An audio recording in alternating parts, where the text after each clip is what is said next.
in the Valley of the Sun in the state of Arizona as the 2026 College Baseball Series in Surprise reaches day 3.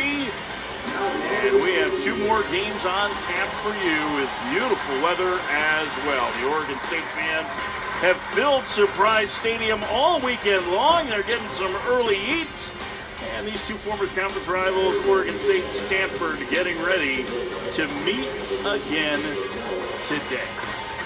And we welcome you to Surprise Stadium at Surprise, Arizona for the 5th game of 7 in this college baseball series as the Stanford Cardinal from the ACC take on the independent number 12 Oregon State Beavers. With David Ardsma, I'm Mike Farron, and David, we get to see this Oregon State pitching staff yet again today. They've been very impressive through the first 2 days, and they'll turn to right-hander Eric Segura this afternoon. Yeah, the 3rd head of their 3-headed monster, and this guy's got life on his stuff, just like the other 2 guys. Fastball in the mid-90s, mid to upper 90s, and you know what? He's been throwing his best stuff leading up to this game. It's going to be exciting to see him pitch. He will face a young and talented Stanford lineup. Both of these teams yesterday played. Oregon State getting their first win of the year. Stanford suffering their first loss. But Segura is going to be charged with trying to keep this Stanford offense at bay. A late rally from the Cardinal in the 9th inning as they fell by a run yesterday. You get a look at their lineup. It's been a very, very good tournament for Brady Reynolds in the DH spot. And Court McDonald, their leading hitter from 2 years ago, making his first start of the year, batting 8th. Yes, the middle of this lineup has some power. Sasaki and Reynolds, Natai, who led the team last year in home runs. They've got a lot of power in the middle of this lineup. Haven't seen it quite break out yet, but it will eventually. A little hazy here today as you get a look at Oregon State's lineup, which has haze in it. I'm not sure that Nyan haze is quite as hazy as the conditions are today, but Oregon State running out most of the same lineup with the freshman Proctor getting his first start in left field. They played well defensively the last couple of days. Tyler Inge had an excellent day at shortstop in his first start in their win over Arizona yesterday afternoon. And there's a little support for a pair of Aussies that are here in the ballpark. Jimmy Natai, the second baseman for Stanford, and his younger brother Josh, a freshman on the Oregon State team. Eric Segura getting ready to get day 3 of the tournament ready. Tatum Marsh to lead things off, the talented sophomore right fielder. We'll dig in for Stanford. And we are ready for baseball, says Lee Myers, our home plate umpire, as he points to Segura. And the first pitch of the ball game is on its way, and it's chopped to third, a fair ball, and a nice play by Cooper Vance to throw out Marsh for out number 1. 93-mile-an-hour fastball from Eric Segura, but really the play there is Vance coming in on that ball. Could have probably let it go foul, but when you have an opportunity to throw a guy out, get the out. Especially with as dangerous a hitter as Marsh is, and here's Charlie Bates. Speaking of dangerous hitters, Bates has been very good so far, hitting .500 in the tournament, 4 for 8 with a couple of runs scored and a 2-run triple. First pitch to the Palo Alto native is a strike. It's 0-1. Yeah, 3 RBIs for Bates. He has looked very good both defensively and offensively. Stanford yesterday really did not have an answer early in the game for the starter for Michigan, Kate Montgomery, who was outstanding through 6 1/3. But down 7-2 in the 9th, Stanford put together a huge rally, scoring 4 times. They left the tying run in scoring position to end it. But they finally get to see the offense come to life late in that game. The 1-1. To short, and Inge to first, 2 outs. Inge didn't get the start on game 1, but looked so good defensively getting that start today. You see it right there, getting a ball, getting it out of his glove, and really quickly getting me out at first. And you get a look at A.J. Singer there, who is their outstanding defensive second baseman. 2 up, 2 down for Jimmy Natai. From Sydney, Australia, the senior leader of this Stanford team. As David mentioned, 16 home runs a year ago. Still looking for his first of this season.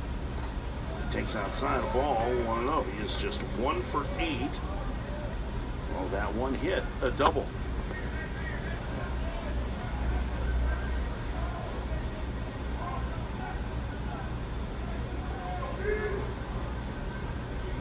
Here's the 1-0. Strike at the knees and the count 1-1. Segura out here throwing strikes up to 95 with that fastball.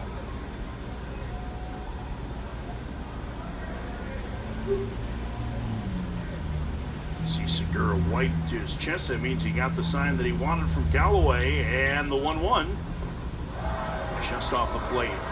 It's a pretty well located breaking ball. The count 2-1. Well located slider, sweeping across the zone.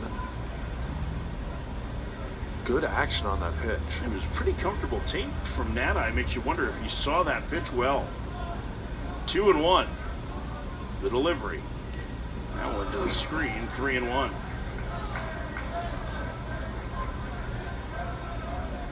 Just underway, top of the first. No score, Stanford and Oregon State.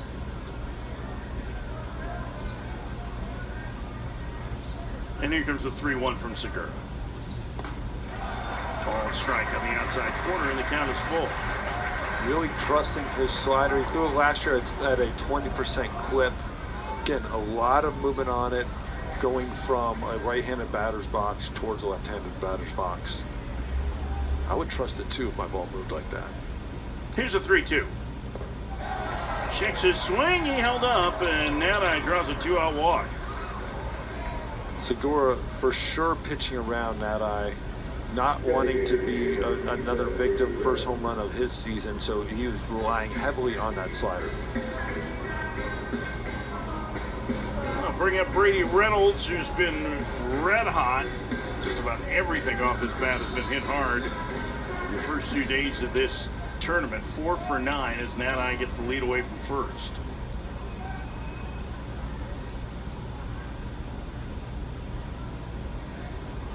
Crowd still settling in this earliest start, and that would tap foul. Oregon State will play one more game here tomorrow against Michigan. That will wrap the tournament later this afternoon, 4 o'clock Arizona time. The University of Arizona will take on Michigan, who at 2-0 and having beaten the other 1-1 teams has already clinched the championship for this college baseball series. Upstairs, 1-1.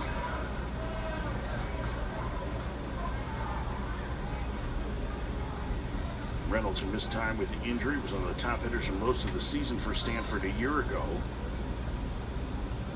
And a lot of right field in that DH role now.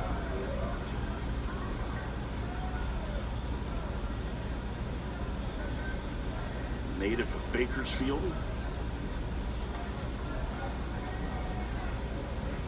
Last year, 306 average with 8 homers.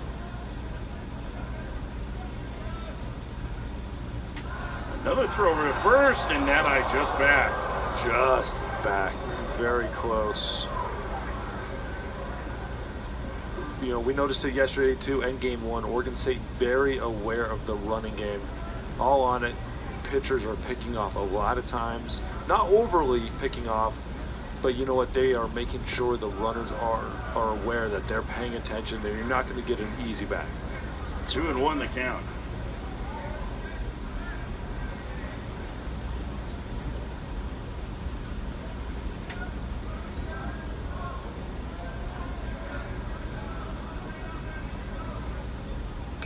Fouled away in the count, 2-2.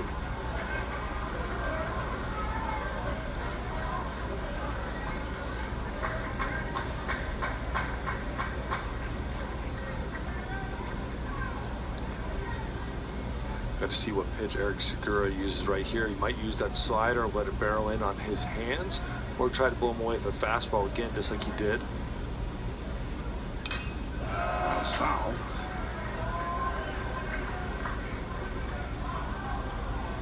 to the changeup that time, and the count remains 2-2. Good pitch, right below the zone. You gotta give Reynolds a lot of credit for staying on it, fouling it off. New life.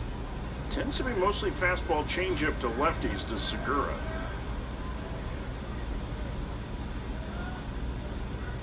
The 2-2.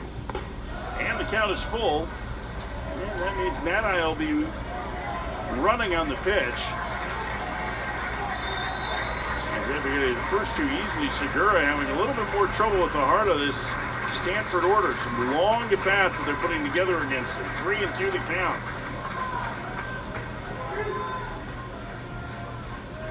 Nati goes, the pitch, inside ball 4, back-to-back walks. And that'll bring up Rintaro Sasaki. Solid at bat by both Nati and Reynolds, letting Segura get behind in the count, then fight off enough pitches to see him make mistakes. Hey, it doesn't matter how you get on base, as long as you're getting on base for a guy like Sasaki who can put this ball anywhere on the field. Rintaro Sasaki was one of the most famous freshmen in the country a season ago, the all-time high school home run leader in Japan. He hit an absolute tank on Friday night on a hanging changeup. A pair of hits, including a double that night, and he takes inside 1-0. 0 for yesterday.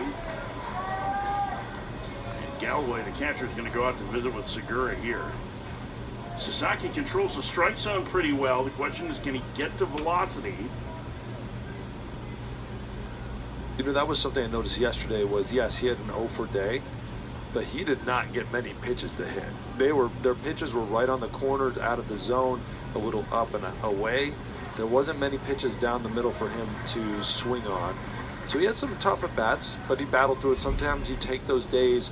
Don't sacrifice being very good at the plate with your eye just because pitches are very close. Sometimes you don't want to swing at them. Trust yourself and take some outs for the bigger picture. Conference over, the 1-0, back to the middle, off the body of Segura. He stays with it and will throw out Sasaki to end it. Segura taking it off the backside, and he gets the out and gets out of the inning. Well, thank his butt for getting in the way of that. That ball 113 miles an hour off the bat, and Segura, they leave a mark, but he gets the out. Stanford strands a pair. We head to the bottom of the first. Stanford 0, Oregon State coming to bat.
So I was out on the course and I was looping the other day, caddying. And who's the bag do I get but the Dalai Lamas? No, this is beautiful Phoenix, Arizona, one of the golf capitals of the U.S. Big hitter, that David Artsma. See, that's one of the things you can do here. You can also see some great college baseball this weekend. And Parker Warner making his first start for Stanford here on a Sunday. The sophomore who made a handful of appearances last year for the Cardinal gets the ball against Mitch Canham's Oregon State Beavers.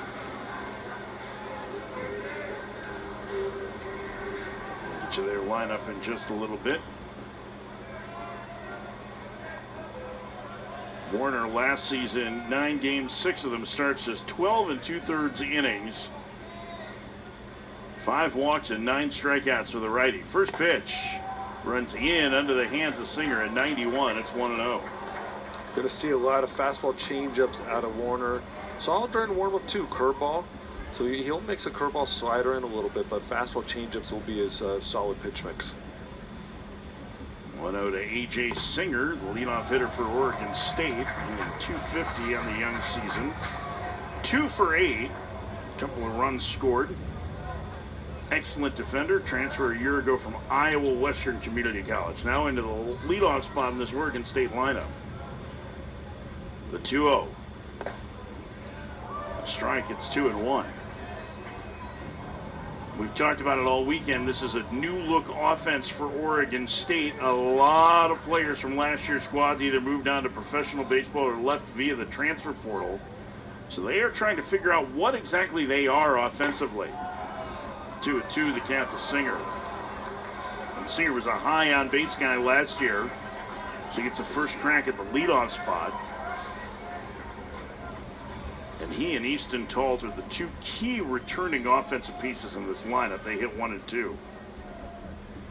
The pitch, chop foul. Jacob Craig, the first baseman, also started most of the games last year. But other than that, it's largely new. Nyan Hayes, a transfer from Grambling. Bryce Hubbard had just a handful of plate appearances in his first year with the Beavers. Cooper Vance, a transfer from Eastern Michigan. Way outside. And the count is full of the leadoff man in the Oregon State first. And this really feels like a team, David, that's not going to be as power reliant as last year's squad. It's going to be one that has to create a lot of opportunities and take advantage of extra base runners. Yes, you take advantage of what the other teams give you. When you get an opportunity, they have to score. Fouled away by Singer. They can't rely upon 2-run home runs all the time, like what they were getting last year, where they were fourth or fifth in the nation in home runs. So you can't rely on that. You're going to have to manufacture runs, and when you do that, it's a mindset. The entire team has to believe in it, and I think they can eventually become that. Here's the 3-2 again. Line back through the middle and past it, having Nadai, a base hit for Singer. Well hit right up the middle, right past the pitcher. We saw the inning end for Stanford with the ball up the middle, off the pitcher, and that one just missed Warner. Now Warner has to check his hat because maybe went flying, trying to get out of the way of that ball. Seen a couple of balls right back through the box already. As you get a look at Oregon State's lineup, Easton Talt coming to the plate. And this is the guy that has the most tools overall in the Oregon State lineup. Hit just .260 with 8 homers, a year ago, but he was a good on-base guy. He can run the bases very well. And I'm really curious to see how they use him. He has that kind of classic West Coast player style to him. He can hit the ball up the alleys. He can lay down a bunt, take advantage of his wheels. He's just getting into rhythm this season. First pitch upstairs, 1-0. Third baseman from Stanford expecting a bunt here. J.J. Moran's moved in well on the grass. Thinking Talt might show it. He didn't show anything on that pitch. But you don't learn a whole lot from a ball kind of out of the zone, so he's going to stay up, maybe expecting a bunt. 1-0. Good changeup that time, 1-1. Boy, that is really good. Very good changeup. And fooled Talt. String got pulled on about halfway there, but he swung like he was trying to put it out onto the street.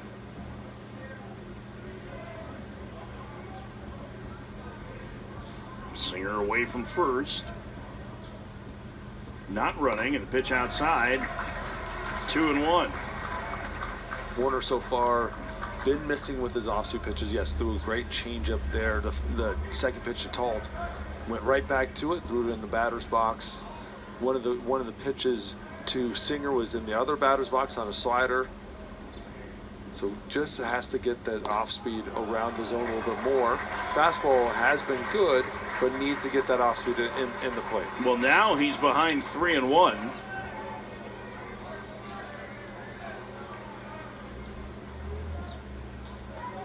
He's probably going to have to come with a fastball here to Talt.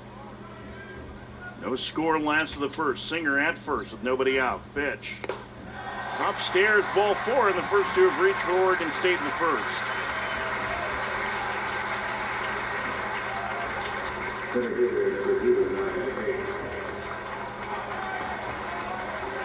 Talt trots to first. Good take on that high heater. And it'll bring up Nyan Hayes.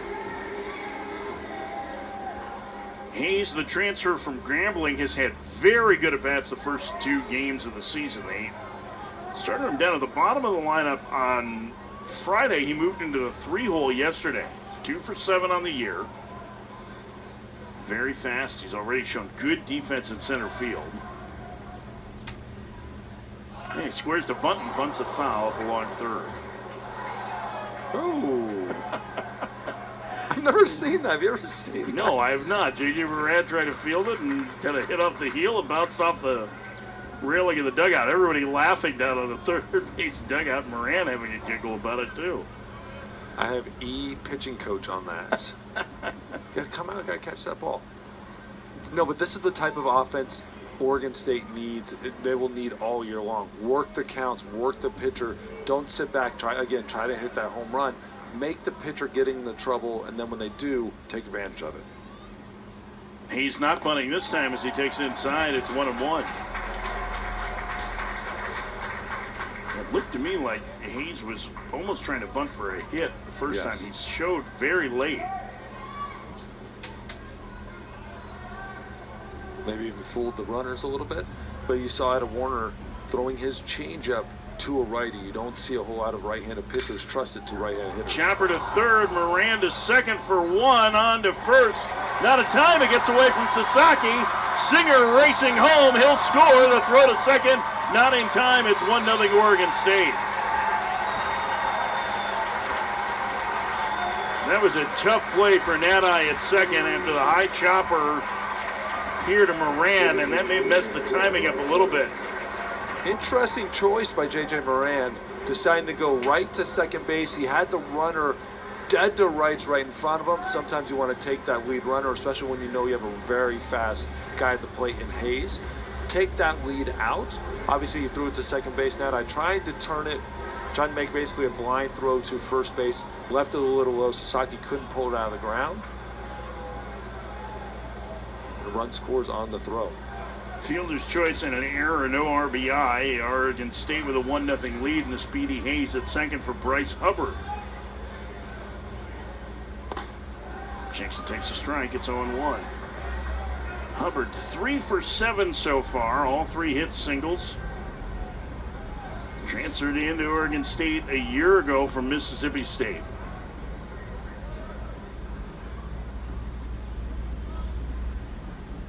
Swing and a miss. 1-1. Excuse me, he started his career at Mississippi State. Last year, the year before last, he was at Northwest Florida Community College.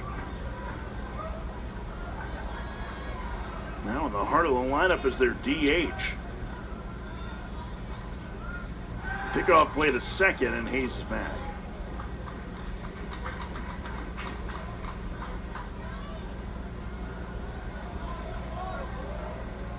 Chance for Oregon State to put up a crooked number here in the first inning with Speedy Hayes at second. The delivery. Missed away. It's 1-2. Another changeup that just never was competitive there. It's good action on the pitch. Great action on the pitch. And when you have a pitch like that, you have to trust it. You have to be able to throw it. Yes, he's missing now. This is part of that learning process. To be able to be successful later, throw it, and then throw it some more to trust it. The only way you're going to be able to throw it for strikes is by throwing it in some of these tough situations. You don't want to run away from it, even if you're missing. This is the part of the learning process earlier in the season. Warner seemed to be having a little bit of trouble hearing on his pitch count device, so he's turning up the volume. Turning it down, maybe. I don't want to hear you guys. I got this. 1-2 the count. The pitch. Swing and a miss. That was a really good changeup, 2 outs. When it's in the zone, it's nasty. So let's talk about this a little bit just with the change, because we've seen a really good one a couple of times from him. When he's leaving it away to the lefty, you can see here, watch, you can see how far out in front from that angle that Hubbard was.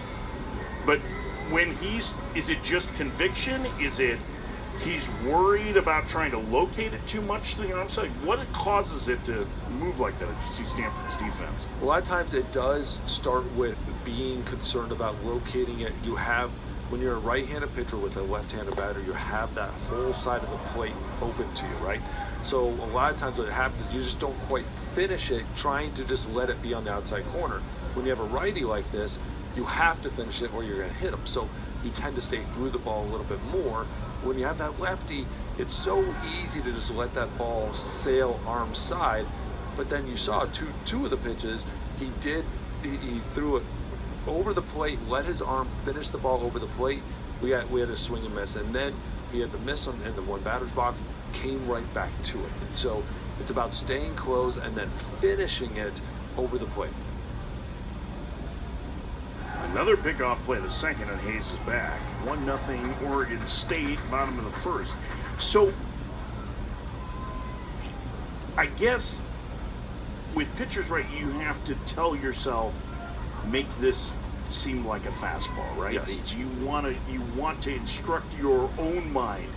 Is that hard to do though when you know that the pitch is supposed to be slower? No, it's hard to do. Yes, it's hard to do initially, but once you learn that mindset of it, it is easy. It's easy because if you think fastball, a lot of times you want to go slow because it's a slow pitch. But when you see a swing and when you're full on out, what's really going to fool the hitter isn't that the ball's slow. What's going? There's a strike. It's that they see your body moving fast like a fastball, your arm speed being fast like a fastball. Then all of a sudden the pitch comes out slow. You have to trust the grip, and that takes time. And again, it's games like this and innings like this where you miss a couple times.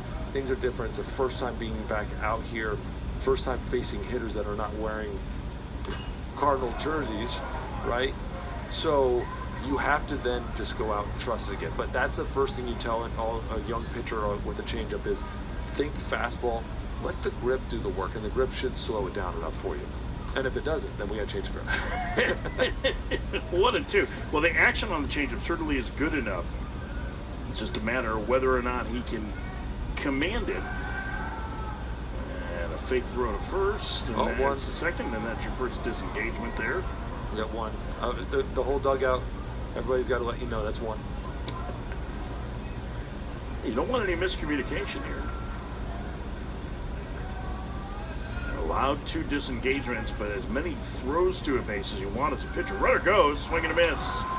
Vance down on strikes, and the inning is over. Warner gives him a run because of the error, but strikes out a pair, including Vance, to end the inning on this breaking ball.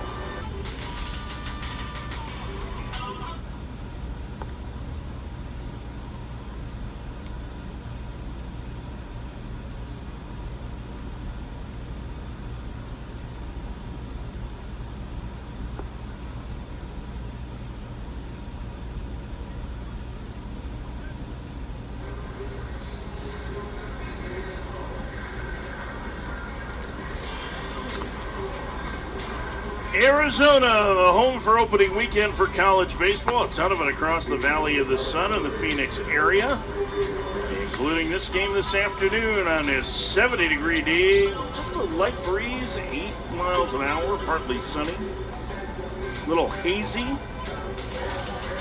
Another perfect day to enjoy baseball. You want a little bit of haziness, I feel like. Maybe a little cloud cover. A little cloud cover. Sun splashed stands today. I saw partly sunny versus partly cloudy. That's a glass half full approach. I was gonna say you're a real forecast is half full kind of guy, right? Yes. J.J. Moran leads off for Stanford against Eric Segura in his second inning of work. Right-hander misses in the count 2-0. Segura was a key arm last year on the run to Omaha for Oregon State, it looked like he was going to be a big part of the rotation, but he was a very versatile member of this staff. Got a lot of big outs for them over the course of the year.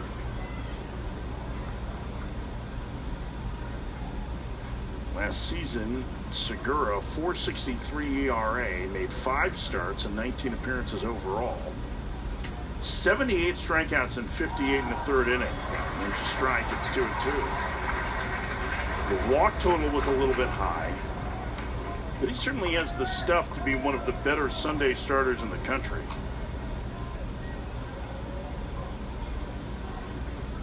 Not a bad Sunday starter at all. I think a lot of teams would love him as their Sunday starter. Foul away.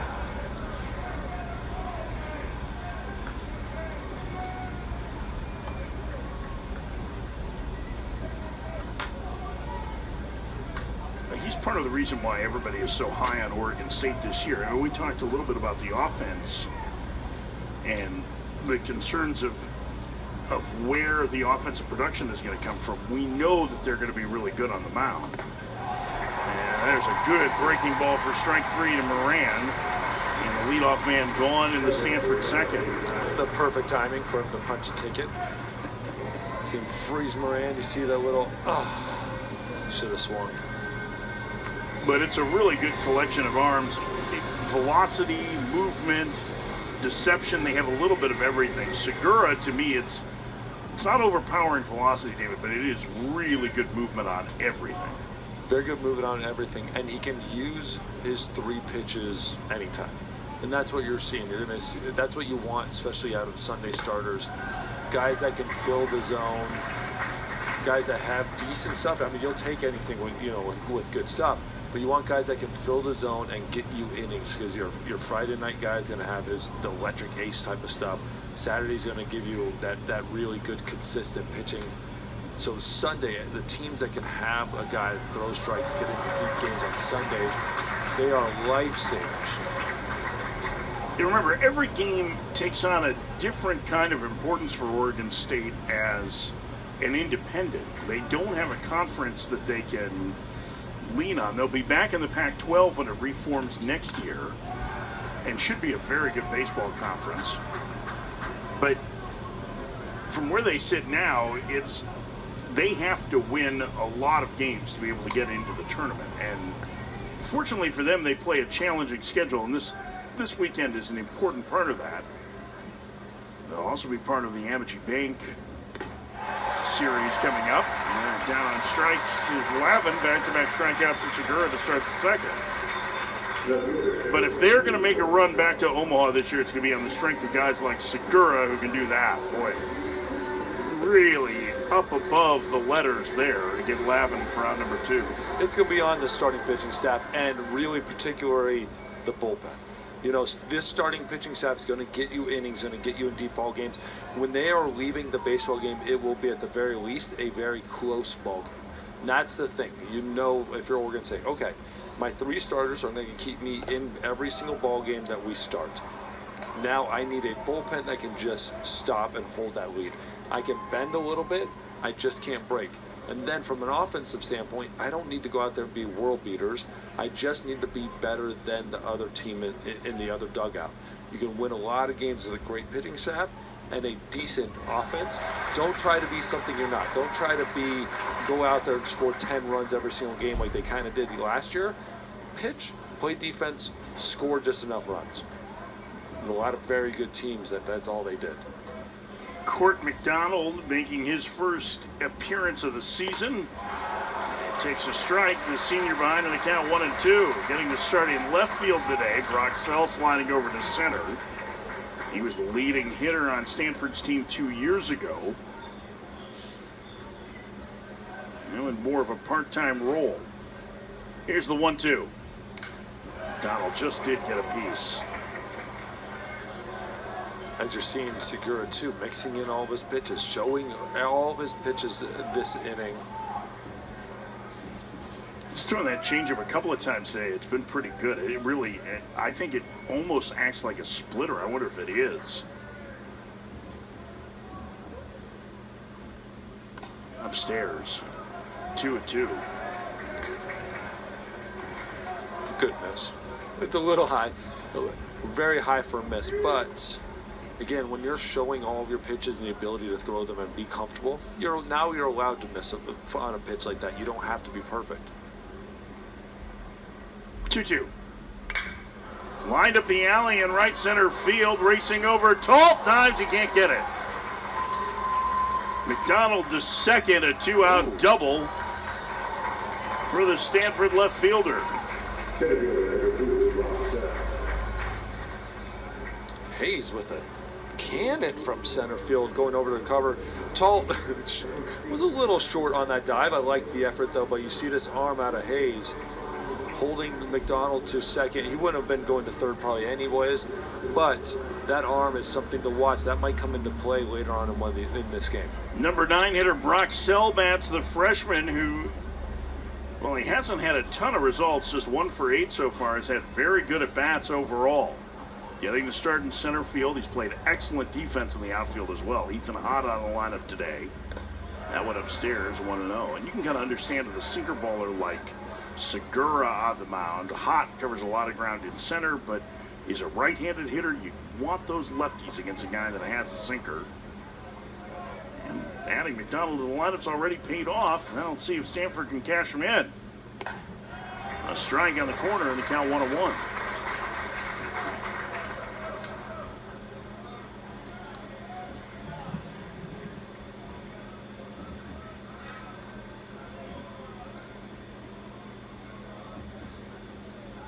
Pitch.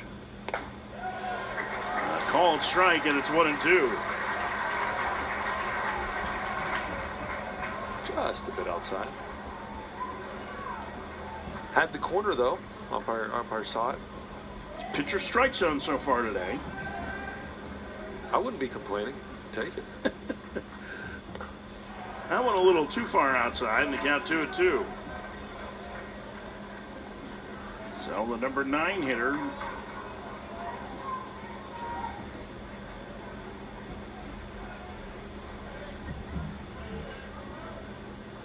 McDonald jumping around at second in the pitch. Outside, and the count is full. This is a spot where if I'm a catcher, I want to get out there and talk to him. He's starting to show a little bit of signs of falling off the mound, not finishing his pitches. You know, we were talking about that with Warner, finish his pitch. You're seeing that with Segura as well. A couple pitches, missing arm side run, get back, locked in to the catcher. Toss to second on the runner back easily. Eyes of a little extra time before the next pitch.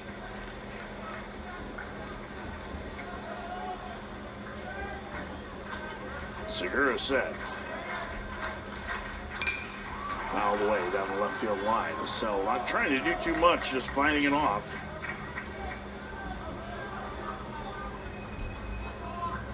Sell was a very highly touted high school player. A perfect game All-American. One of the top players in the country. Grew up going to Stanford games.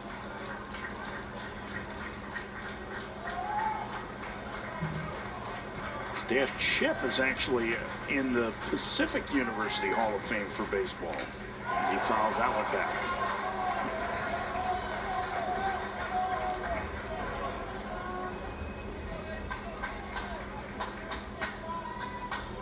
Did a good job fighting off pitches. What we've seen from him is good eye in the strike zone. Lots of fight at the plate. And this will be pitch number 9 of the at-bat for Sell. Swing and a miss. He's down on strikes. A back foot breaking ball finishes him off, and the inning is over. Segura strikes out the side. Stanford leaves a man. It played 1.5. Oregon State up 1-0. The results weren't quite as good last night, although Aiden Keenan's defense helped to keep them in the game early. And then when Michigan did make miscues, they took advantage of them. Yes, they did, and they started making miscues at the end of the day. We hadn't seen them make miscues at all. Stanford took advantage of it, and you're going to see here one of the most important plays of the entire night, and a strong sending him home from third base.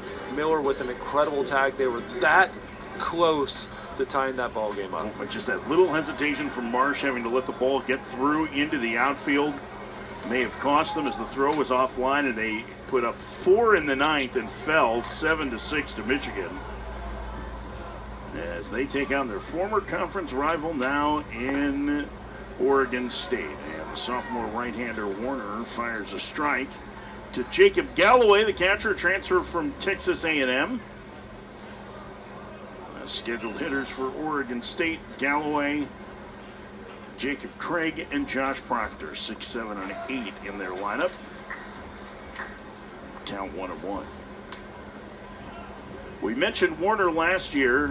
9 appearances, 6 of them starts. Did not throw many innings. Just 12 2/3 overall.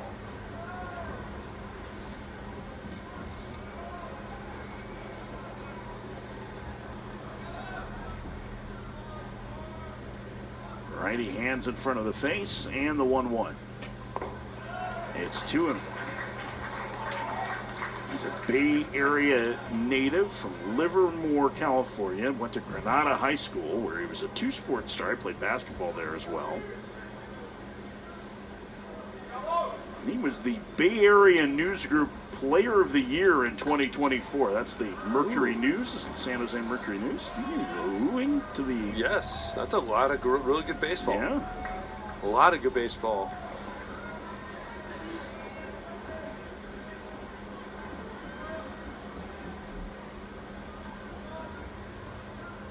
The pitch.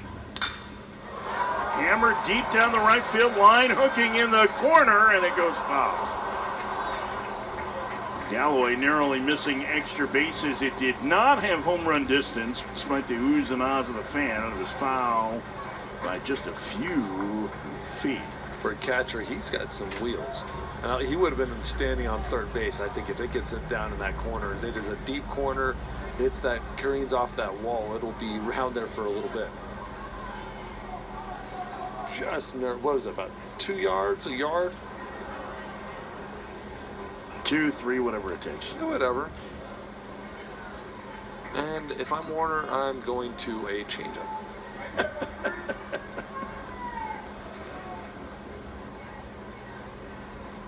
See if he does. The 2-2. Foul tip in and out of the glove of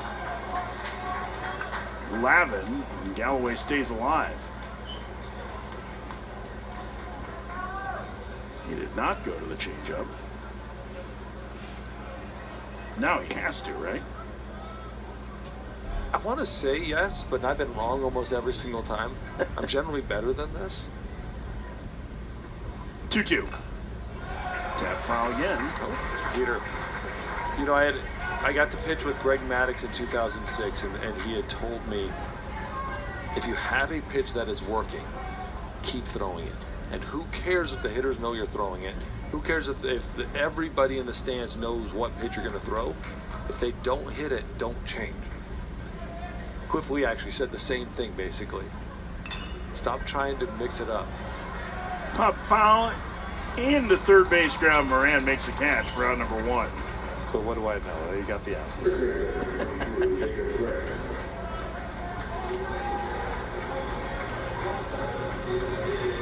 One out for Jacob Craig.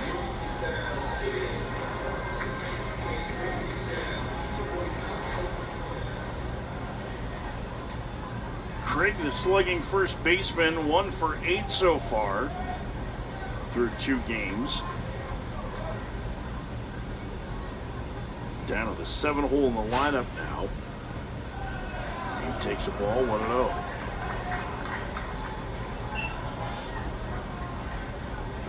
Craig has been a stalwart at first base the last 4 years. 6'5", 270-pound first baseman.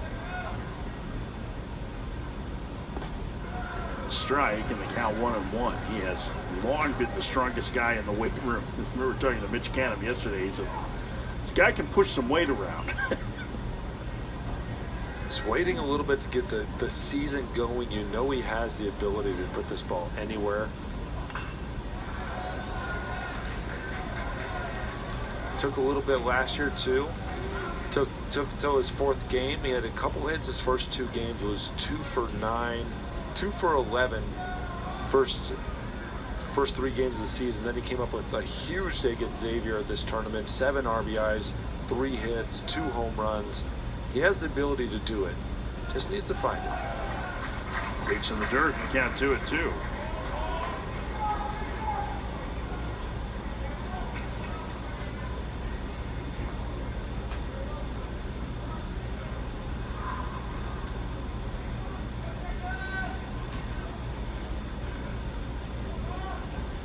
The pitch. Swing and a miss. Got him to chase. Strikeout number 3 for Warner. 2 outs. Really nice pitch by Warner. Yes, really nice off-speed pitch by Warner. Down and away. You see Craig with the swing. That ball, even at that angle, looked closer than what it was. That was about a foot outside. But when you're pounding the strike zone the way Warner has been, especially this inning, you know, like, you have to be swinging. You have to look at pitches, and he's able to move his pitches around, fastball, changeup, and curveball. He's able to give you a lot of different looks right now, and when he's calm and not over pitching like we were talking about, he can do those type of things. First pitch is a strike to Proctor. It's 0-1. Josh Proctor making his first start, made an appearance yesterday as a pinch hitter, 0 for 1.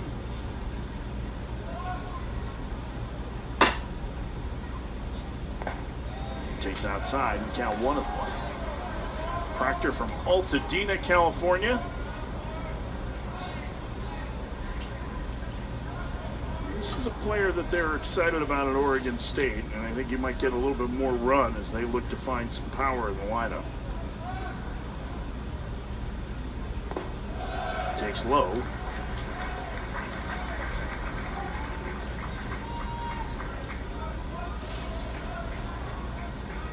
Count 2-1. Proctor is the son of a former USC baseball player, Murph Proctor. And he's ahead in the count here, 3-1. I would have thought Dad would be a doctor. Proctor the doctor. Horrible joke. You know, no smile, no nothing. I always thought I'll keep that to Proctor myself. was Thanks, just Pat. the only doctor a Proctor would be is if they're making sure that you're taking your exam, I guess. I don't know, isn't that what a Proctor does? It's jammed a little and floats it out to left. Court McDonald will come in to make the catch, and 5 in a row now set down by the right-hander Warner. We played 2. Oregon State leads Stanford 1-0.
Hard to believe it's already the 9th season for Dave Esker back at his alma mater as a head coach.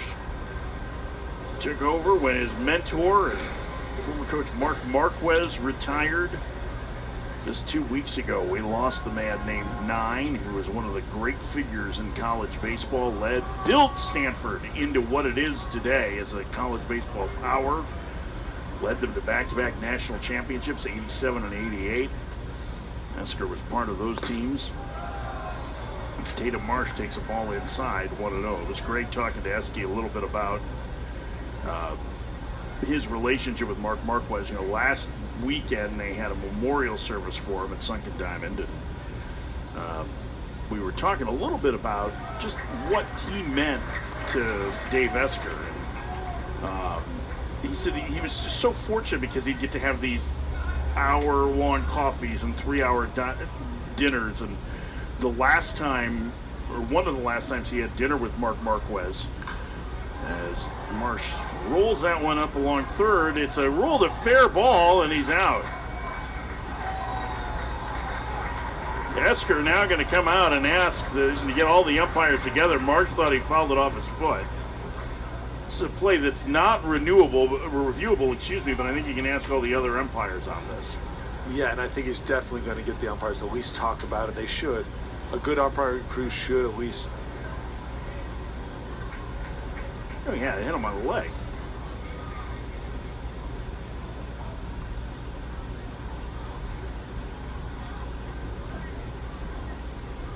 Marsh does not want to go anywhere, refusing to go. I don't think the home plate umpire is going to put up with it too much longer.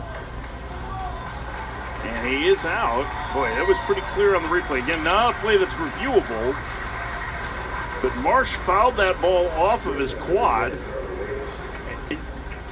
You can understand Esker's frustration with it. Yes, I would be extremely frustrated as we see the replay right here. Oh, yeah, right in his quad. I mean,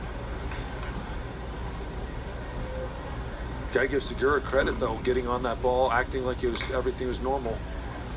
Tap foul. It's fitting that we were talking about Dave Esker's relationship with Mark Marquez, and all of a sudden there was a confrontation with the umpires. Right? He had a coach time and a coach. But it was really cool talking about him and how he wanted to make sure that his son Xavier, who is a player at UC Santa Barbara, got to have dinner with him recently before Marquez's passing, how important that was to him. He said he was a great coach, a better man. He treated me like a son, and I loved him like a father. And I thought that was really beautiful. And one of the things that was cool, too, was listening to Eske talk about how, you know, all of 9, which is what everybody in college baseball called Mark Marquez, all of 9's grandchildren, and there were 9 or 10 of them, spoke at his memorial service, and all of them had a different special personal relationship with him. They talked about how super competitive he was if they were playing spades or Uno. In fact, one of the granddaughters, his youngest one, the last time she played him in spades, she won, and she still had the scorecard from it. But he had built unique individual relationships with every one of his grandkids, and that's something that I think is a hallmark of what Mark Marquez's legacy is. If you were to ask anybody who played for him, worked with him, he would always make that person that he was with feel like they were the most important person in the room, and that's a unique characteristic, and that's part of what made Mark Marquez so special. Yeah, and I love the words. He said that exactly. Made everybody feel special. And it's an incredible ability to be able to do that. And that's why, you know, a guy like Mark Marquez, who built the Stanford program to what we know it today, historically, and the current team basically is what it is, he had this special ability to be able to lock in. Nobody else existed when you were talking to him. And that is, from a recruit standpoint, you walk in and you just feel like you matter to somebody who has so many things mattering to him. You feel like you matter the most at that moment. And it matters to players, it matters to coaches. A lot of times you feel that as a family when you're around meeting somebody like that, and it's a special thing. You got a chance to compete against Mark Marquez's Stanford teams, 2003 in the Men's College World Series final. Rice won that national championship. I'm sure that you guys, listen, you were playing for the OG in Wayne Graham, another legendary coach. But seeing Mark Marquez show up at the ballpark with his briefcase, Yes. unpacking that, it was very businesslike. Business like the team was business. The team was good. And you know, any team that he coaches that steps on that field, they are not going to make mistakes. They're going to take the game serious and go out, and you're going to have to beat that team. A lot of times, teams are very talented. There's incredibly talented teams all across America. They will make mistakes. You can take advantage of them. Stanford didn't make mistakes. They made one the entire series we saw them. The ball gets away from Galloway. He'll throw the first, round number 2. They made one big mistake the entire series, ninth inning or extra innings. PFP, bad throw by their pitcher, which won us a game. Cochise quick threw the ball away. Austin Davis down the line, and we scored the winning run in Game 1 of the College World Series. It was the first year of the 3-game series, and that was the only mistake I remember that team giving us. You know, we're the same. We're very similar type of teams, battlers. We're not going to score 20 runs a game. We're going to outpitch you, and he just. You know, for all the talent he coached and developed, he developed better men, and that's one of the biggest compliments you can ever get as a coach. 2 outs, nobody on for Jimmy Nati. Stanford batting, trailing 1-0 in the top of the 3rd. This whole season, Stanford will pay tribute to Mark Marquez, wearing that patch you see on Nati's right shoulder that has the number 9 on it. They'll have a public memorial coming up in just a little while for him, too, with Sunken Diamond. 2-0 the count to Nata.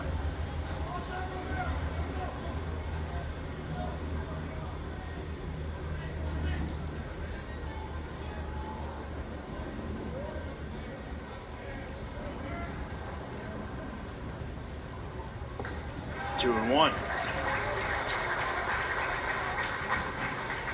I walked in the first. Segura's given up a couple of walks and a double, but so far has been in control for Oregon State.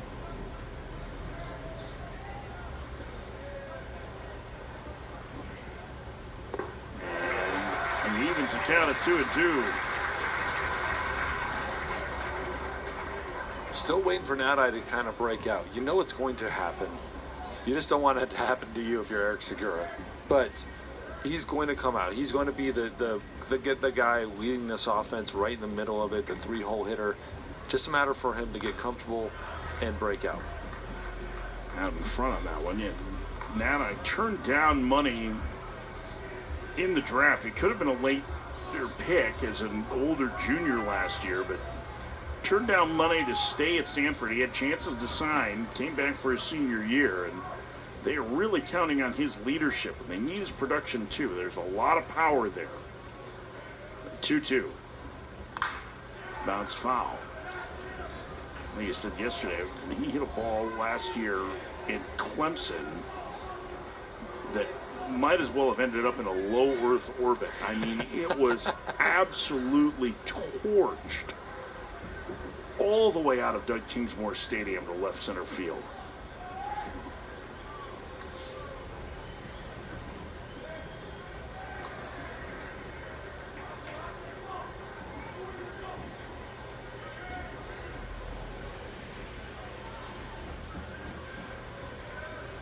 Segura set.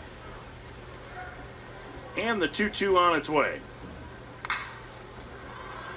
Bounced into shallow left and off the glove of Singer. A base hit for Nati. It's a base for the second time. That play had trouble written all over it from the moment he made contact, David. That high hop, you could see there, and it was just in about the perfect spot. I don't know how he found the hole. They were all shifted to that side. He still was able to find a hole. But off the bat, that ball is almost impossible to field. You saw it.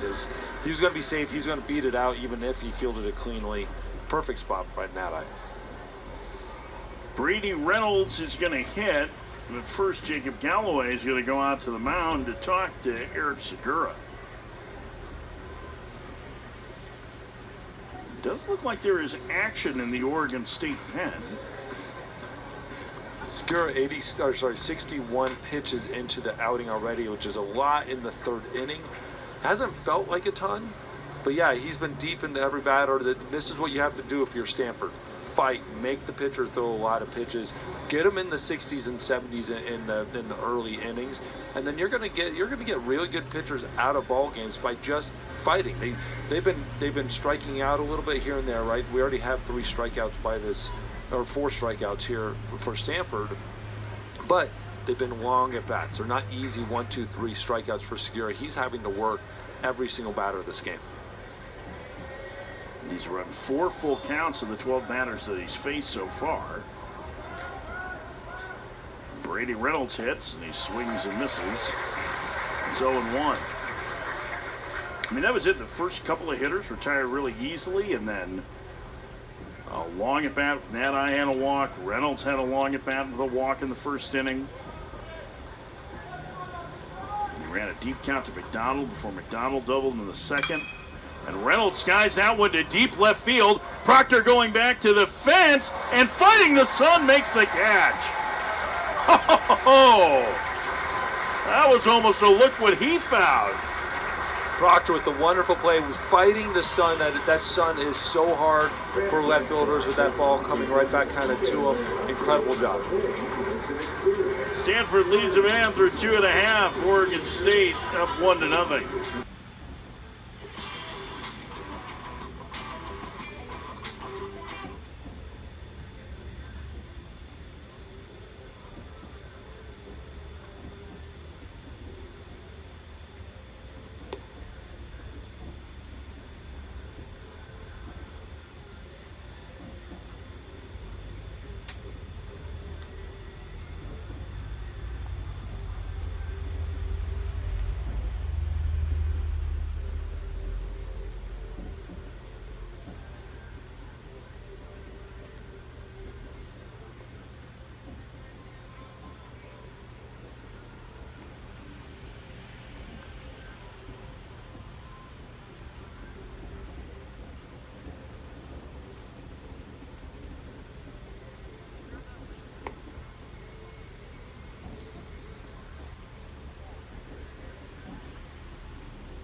Mitch Canham in his 7th season as a head coach at Oregon State got his alma mater back to Omaha last year for the first time under his tutelage, replacing Pat Casey, the legendary head coach at Oregon State. He is so legendary that Mitch Canham is the Pat Casey head coach of the Oregon State program.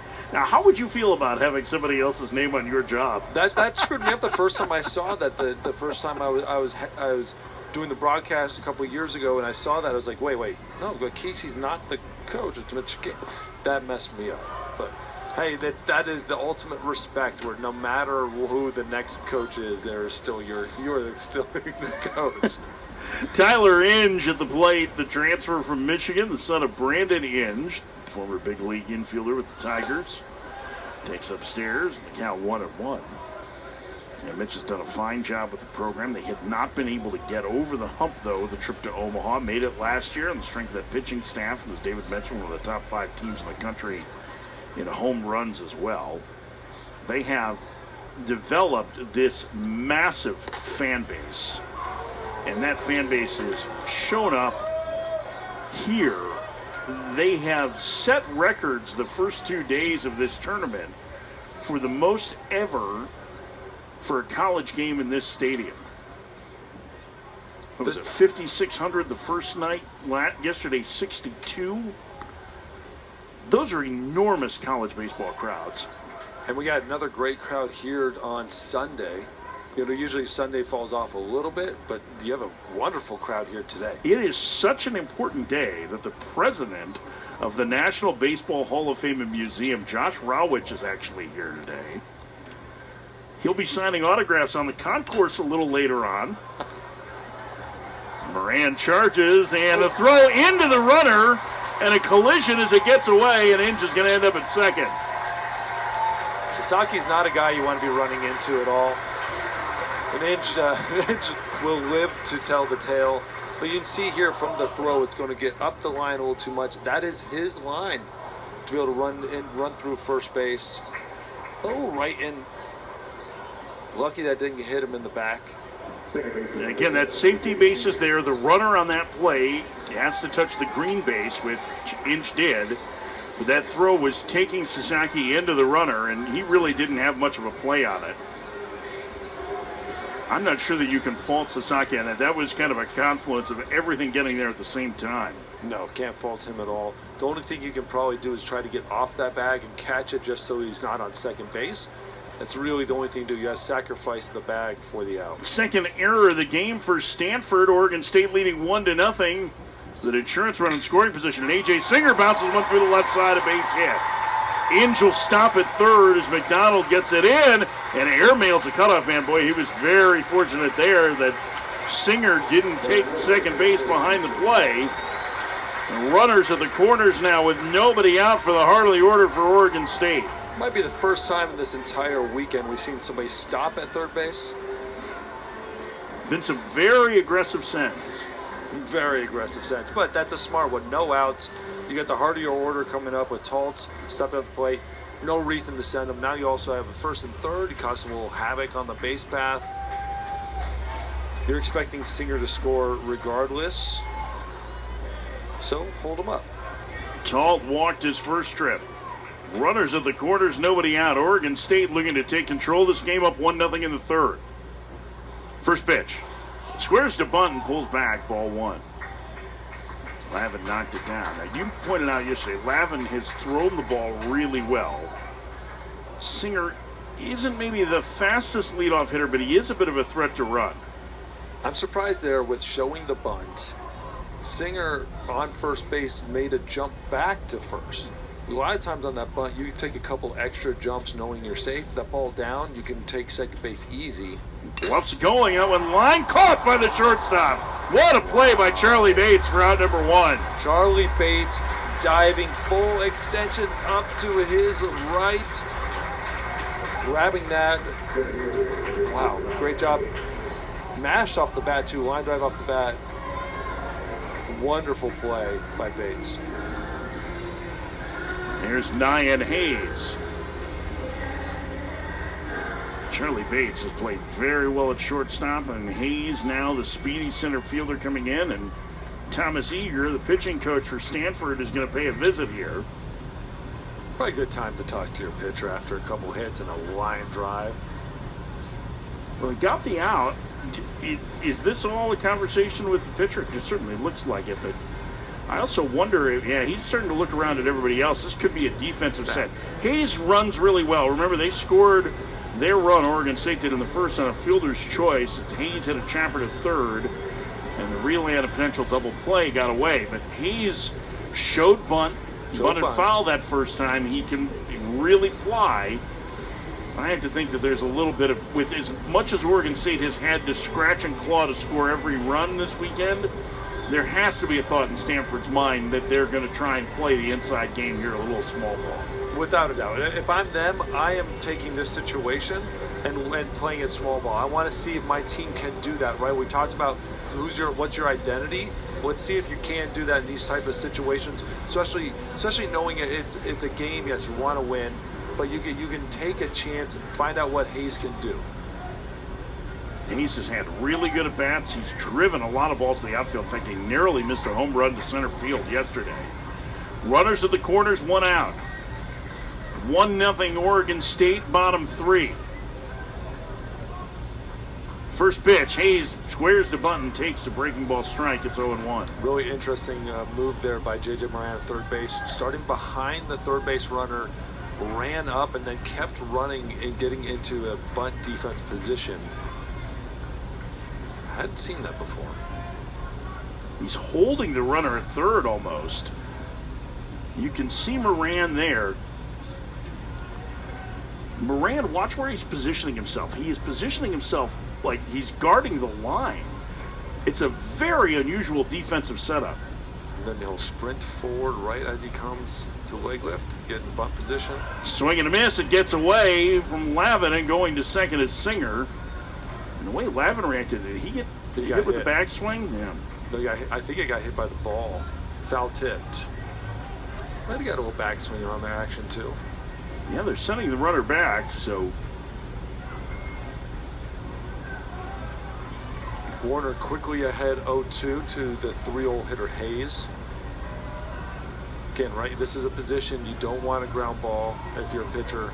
You'll take a ground ball double play, but a strikeout is kind of what you're going for. The double play will be obviously the cherry on top. Moran back to a more traditional spot at third. The delivery way outside. Yanked down that changeup. It's 1-2. Excuse me, curveball.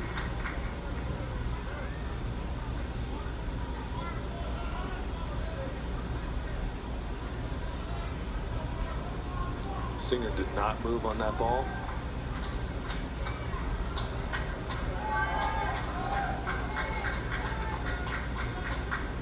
Pico throw to first, and it gets away from Sasaki.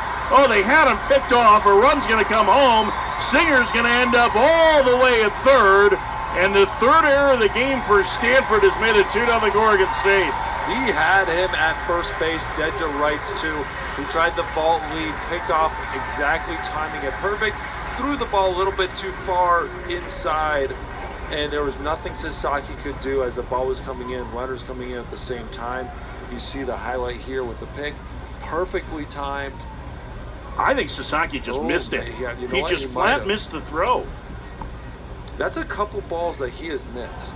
He had one under the glove yesterday. He had that one as well. And now Stanford's going to bring the infield in. 1 out, 1-2 the count on Hayes.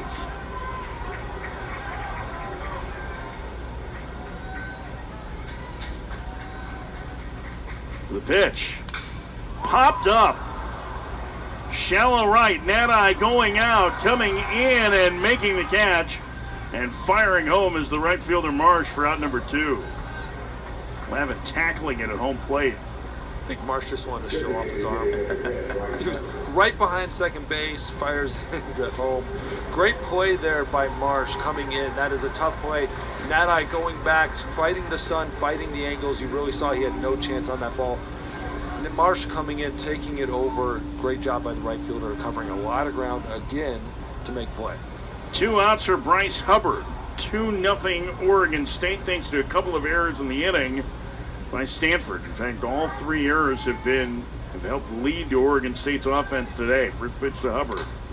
A strike, it's 0-1. Warner, to this point, has deserved a better fate. The sophomore has thrown the ball pretty well. His pitch count has climbed because of the defensive miscues. The 0-1. Foul back. Tied him up with a fastball that time. Boy, that two-seamer, when he runs it in and it comes back to the corner, it has been effective against lefties. Extremely effective. Again, Marsh has been pitching a lot better than you've been seeing the results. Forcing Oregon State to swing the bat, getting ahead constantly. Warner's done a wonderful job. Upstairs, 1-2. Mixing that sinker, like you said, that sinker in on the hands of lefties, throwing a changeup, then just pulling the string on it. That curveball, every now and then yanking the curveball a little bit, but he's gotten some good swings and misses as well.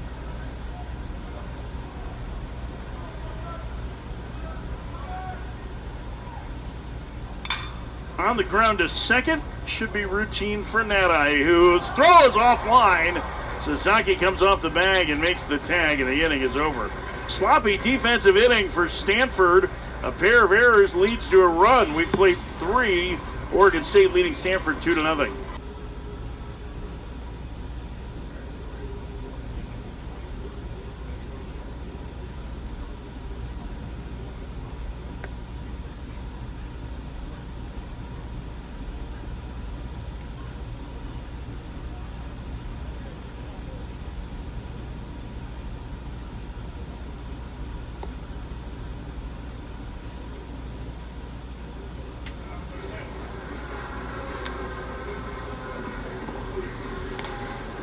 You know, it must be college baseball season because the Dizzy Bat race is back. I got the orange. Come on, go, go, go, go, go. Man, they were... so I'm a little bit concerned that there hasn't been enough like, let's say, refereeing on some or umpiring on it, because those certainly did not seem like guys that were spinning as much as you would want. Yes. They did not put the dizzy in dizzy bat race. No, not at all. And that is not right, because the whole point, get them going about 20 times and then find out where they come out. But I'll take my win. I don't care. I'll take it. Wyatt Queen is on. Eric Segura goes 3 innings today in his start. Wyatt Queen taking over. We thought we might see him as their starter tomorrow, but Oregon State wanting to make sure that they get at least a second win. 21 appearances a year ago, 5 starts. Transfer last season from Everett Community College out of Lake Stevens High School in Marysville, Washington. First pitch misses inside to Rentaro Sasaki. It's 1-0. Boy, the defense really letting down Parker Warner in that last inning for Stanford. That's 3 errors on the Cardinal today. It has not been a very clean defensive game for them. And we saw a little bit of that yesterday, too. Jimmy Nadai struggled a little bit. You see Luke Lavin drop a couple of balls at the plate on plays at the plate. Something I think they're going to be really focused on here the next couple of weeks. You know, and there was even a ball to Nadai yesterday that should have been a double play, ended up being just 1 out. Stuff like that are game changers. And you talked about Warner and not being helped by the defense. Without a doubt, the 3 errors, sometimes you have 3 errors that don't hurt you. Sometimes you have 3 errors like today that affect every single run that went across the plate.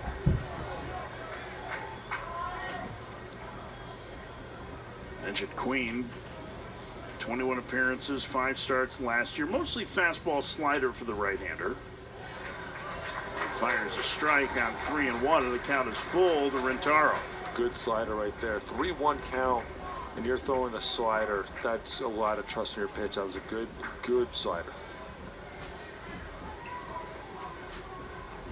2-0 Oregon State in the 4th, and Rentaro draws a leadoff walk for Stanford.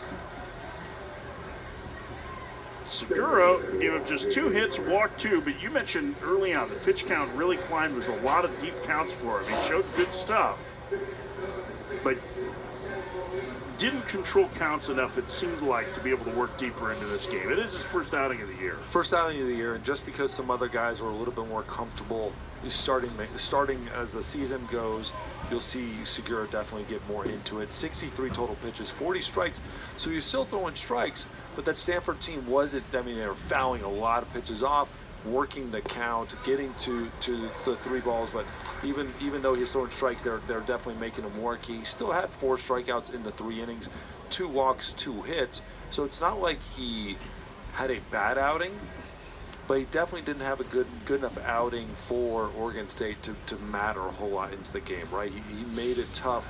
You know, Stanford made it tough on him, and that's why we're seeing a reliever in the 4th inning. You know, he didn't give up any runs. It's crazy. We're going right to a reliever 4th inning without any runs, but that shows you how much stressful pitches matter, and Stanford made him throw a lot of stressful pitches. And it is the first start of the year, and that one ripped past the 3rd baseman and into left field, a base hit. Rentaro stops at 2nd as Proctor's throw trickles back in. And the first 2 have reached for Stanford in the 4th. They trail 2-0. As you see here, J.J. Moran lining this ball into left field, right past the diving 3rd baseman. Nothing he could really do about it, Vance. Now Stanford's causing some problems, right?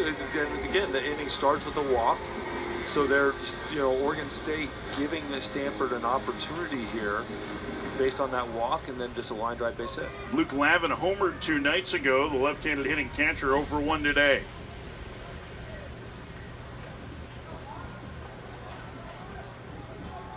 Third baseman Vance playing off the line and just even with the bag. Chance for a big inning for Stanford as Lavin takes the ball low, 1-0. But you get these 1st and 2nd nobody out opportunities. You really need to cash in at minimum 1 run and usually 2. If not more, there's a strike and the count 1-1. 92-mile-an-hour fastball by Queen.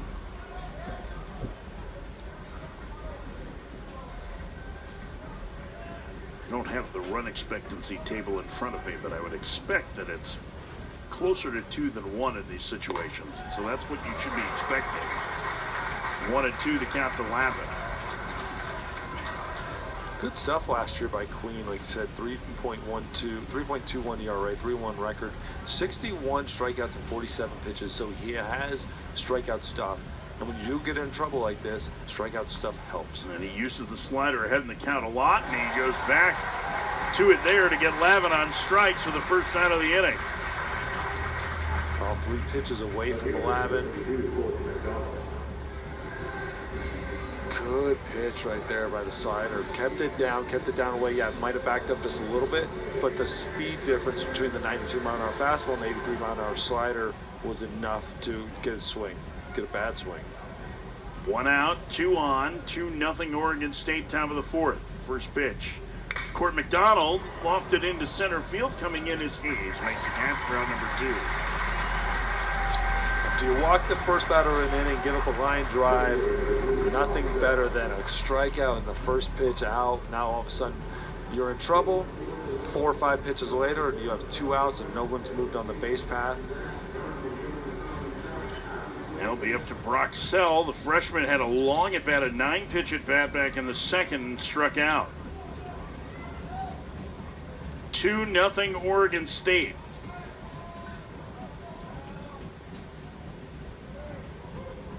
Sell takes a strike. It's 0-1.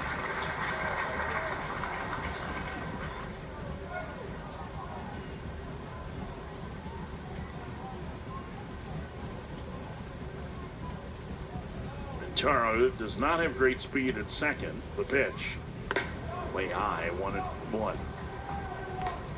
That's interesting. One of the things about Queen, whether it's righties or lefties, ahead in the count last year, when he had the advantage, he very rarely threw his fastball. He did there. It was almost like a show pitch, but the slider is what he leans on. Just missed the back door with that. It's 2-1. Is that a good fastball too? It's got some life on it, 92, 93 miles an hour, so it's not like a pitch that is slow, something you can't rely on. But again, when you have such a good pitch in his slider, throw it.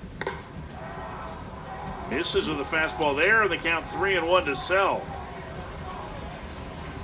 Sell working another good at bat. Yes, he struck out his first bat, but like you said, was it 9-pitch, 10-pitch at bats? He's already worked this into a 3-1 count. I wonder if he's going to be selling out for a fastball here. 3-1. Outside corner, a strike of the slider, and the count is full.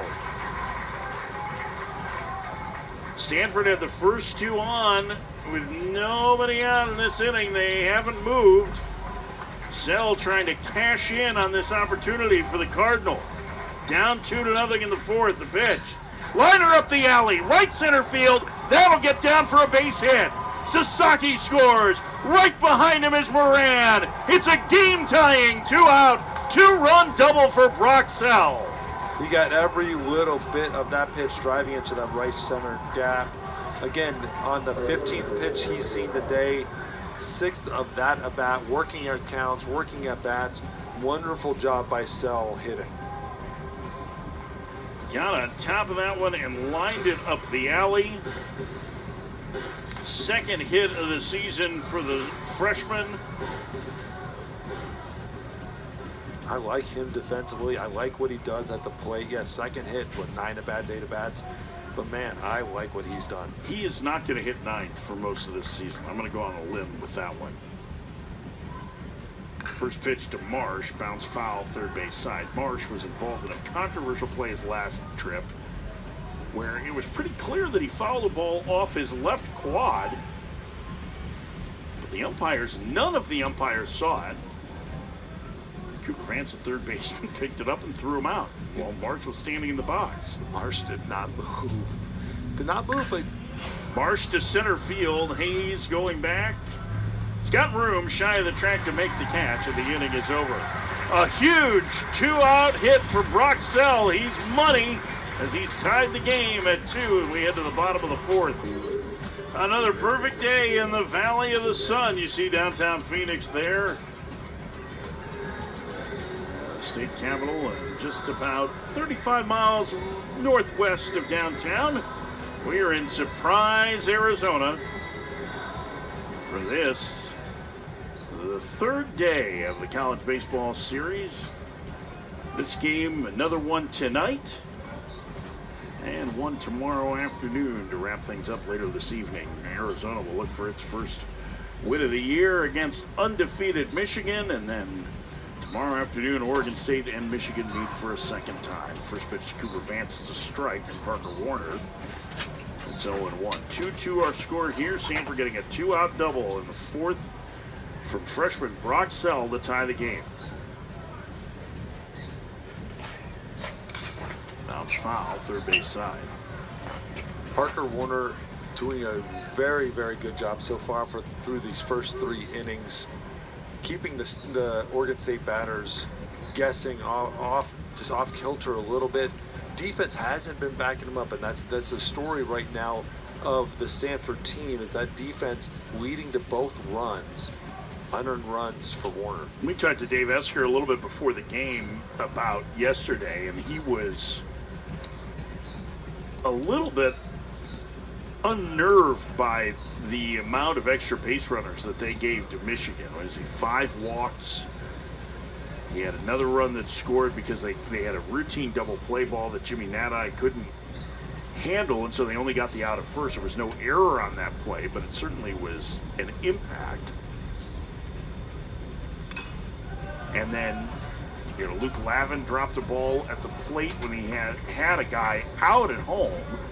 Went to tag him and tagged him on the chest as he started to see some action in the Stanford pen. And the ball popped loose. And so, not real happy with the defense yesterday, and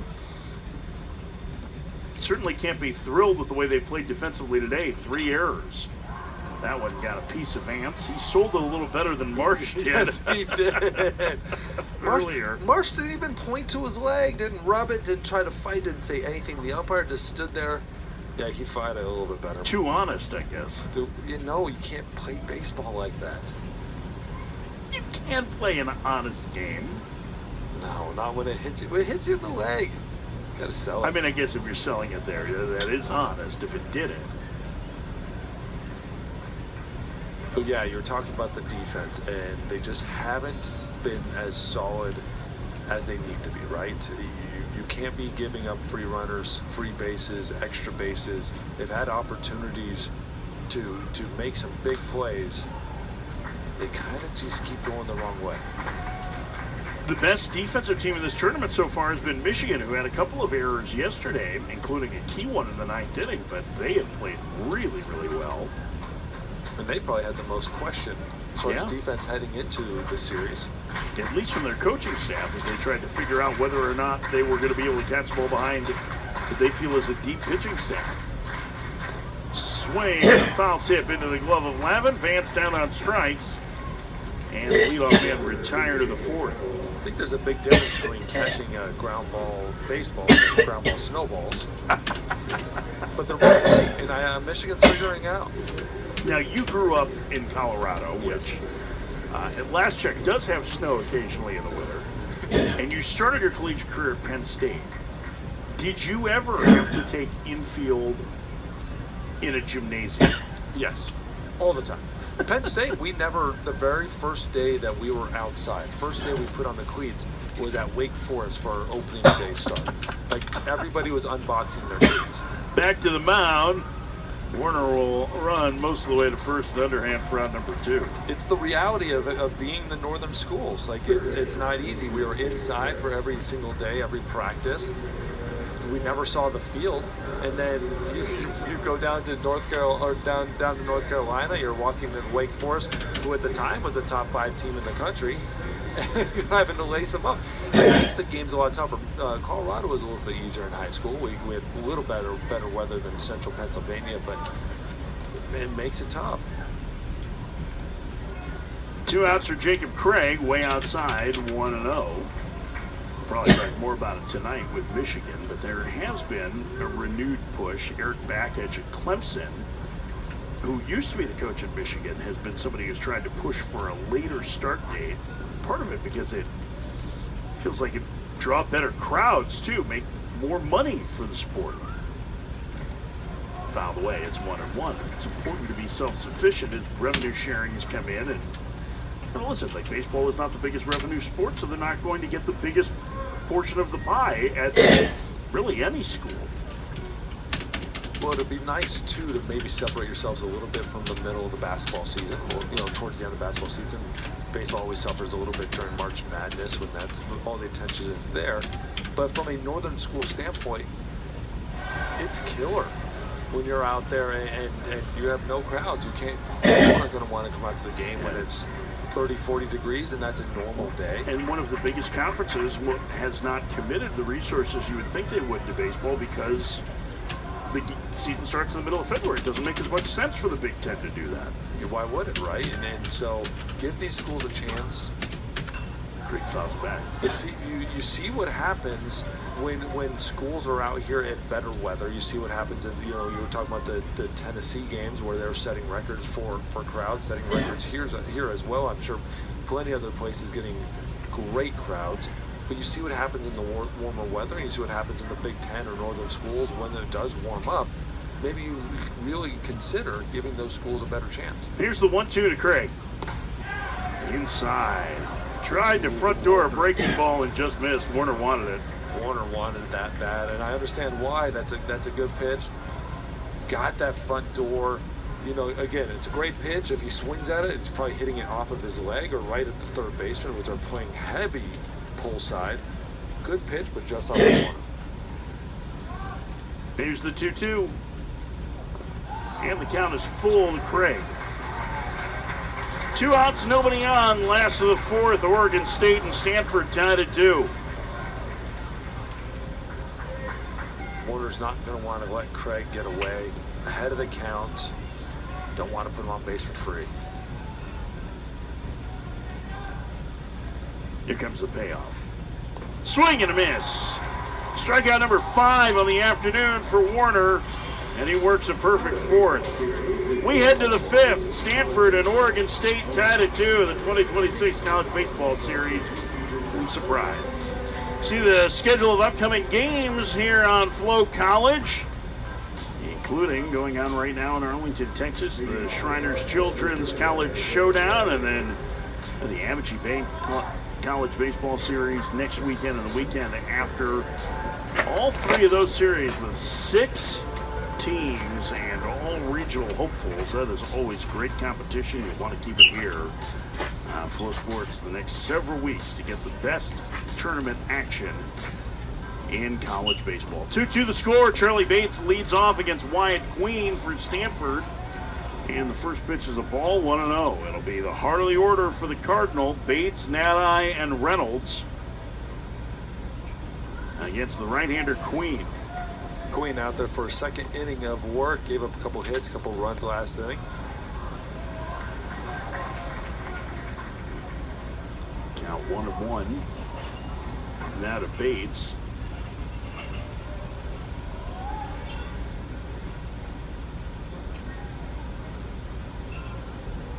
The pitch.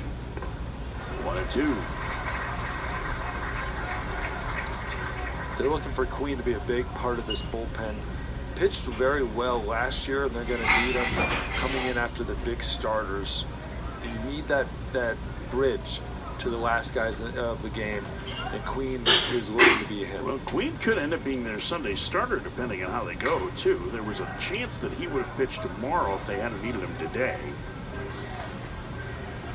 It's nice to have versatility like that. Somebody that you can trust coming in for the bullpen. Generally, you want a 4th starter.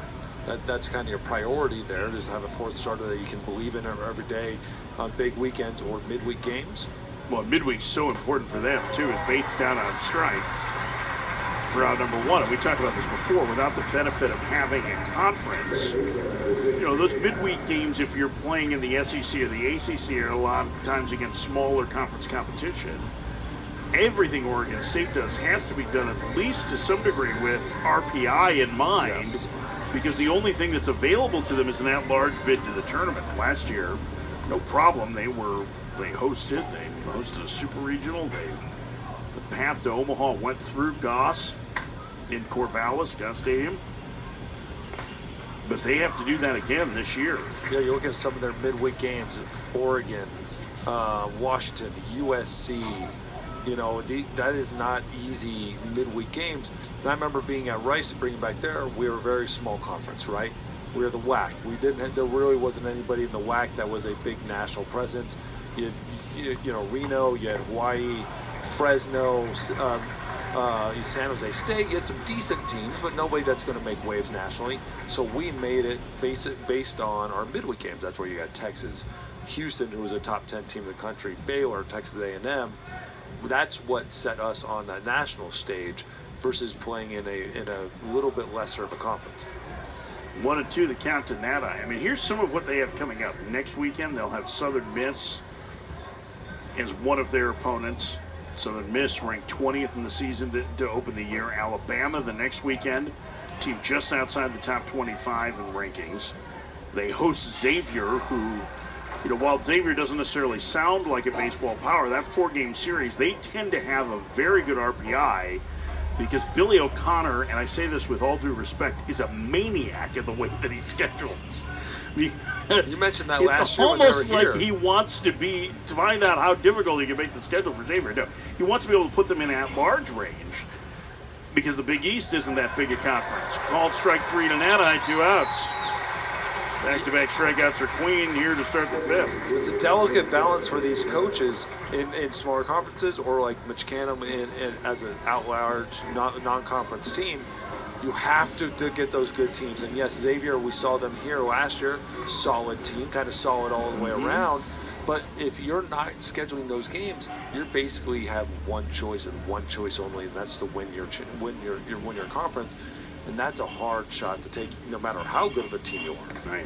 And impossible if you don't have one. They go to San Diego. They go to Irvine this year. Irvine was one of the best teams in the country last year.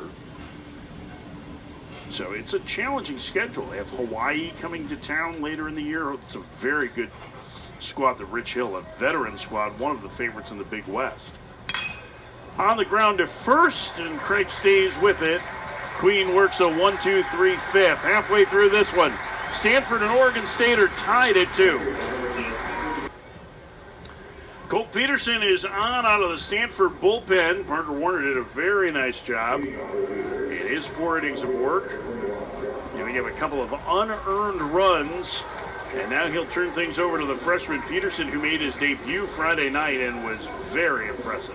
Very impressive indeed, but close the books on Parker Warner. 4 innings pitched, no earned runs, 5 strikeouts, only 1 walk, 75 pitches, 49 strikes.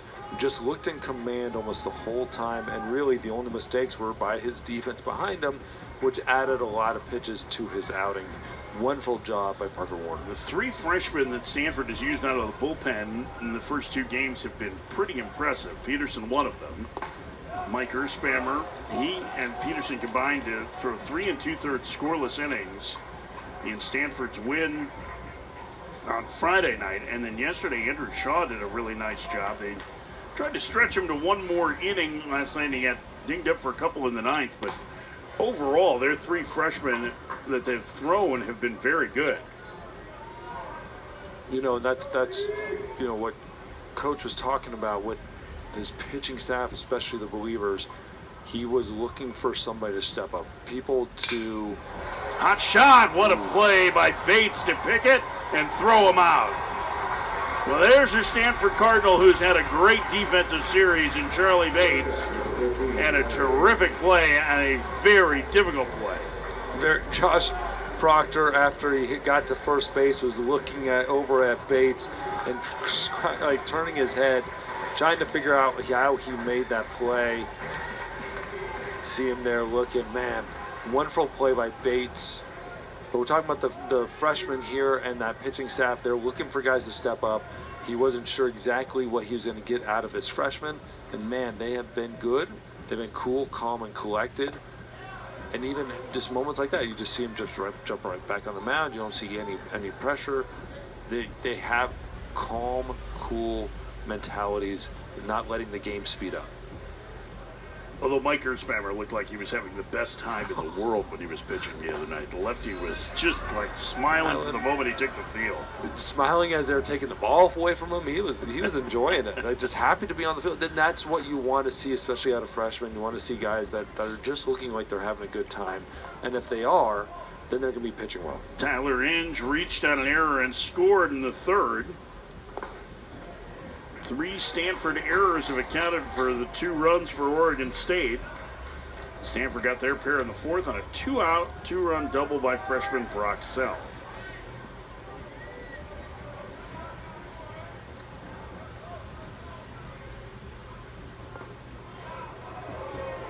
Just missed the corner, count 2-2. Inge, the transfer from Michigan. Late ad out of the portal for Oregon State that needed somebody that can pick it on the infield. He did not start opening day at short, but he's looked good defensively as well. And he takes strike 3. Peterson lands the curveball, and 2 up, 2 down here in the Oregon State 5th.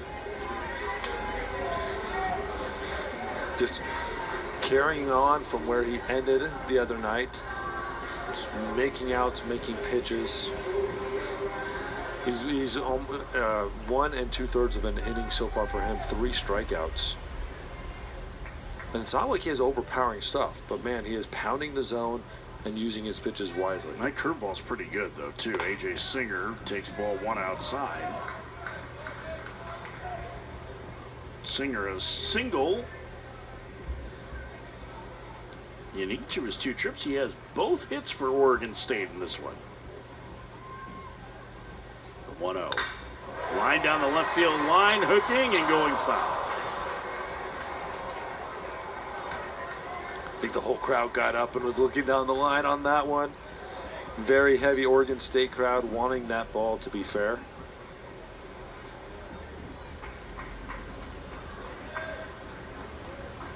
I'm excited to see what numbers we have for this crowd today. This looks just as good as any crowd I have seen here outside of this weekend. This would look like one of the best crowds I've ever seen. I think it's yesterday afternoon was probably the best we've ever had. I mean, it certainly was the best we've ever had. It was more than 6,000. This will be well over 5, I would think. That one bounced foul third base side. This looks like it might have been more than Friday. So you're going to pick a number somewhere between 5,600 and 6,200 then? Is that where you're going? 5,783. Not to be specific or anything. But we're seeing more people out on the lawn. Now, is this like The Price is Right, where you can't go over? Yes. I'll take $1. All right, so I'm 57.83. You're $1. Jerk. Although I think if you're within $100, you get both Showcase Showdowns. So.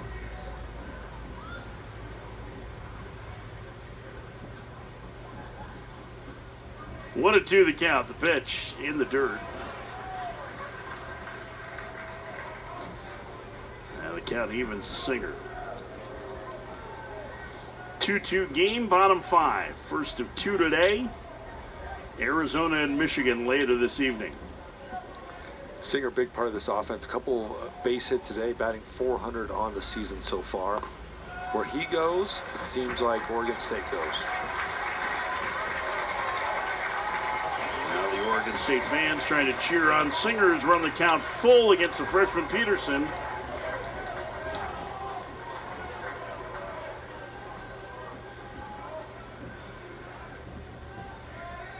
The payoff. Popped up. Shallow right, racing over Marsh, going back Sasaki, and Rintaro makes a nice over-the-shoulder grab. And a 1-2-3 fifth for the freshman Peterson. We head to the 6th. Stanford and Oregon State are tied at 2. Hello, little friend. Welcome to the desert. Ooh, that little guy. Surprise, Arizona. This little guy? I wouldn't worry much about this little guy.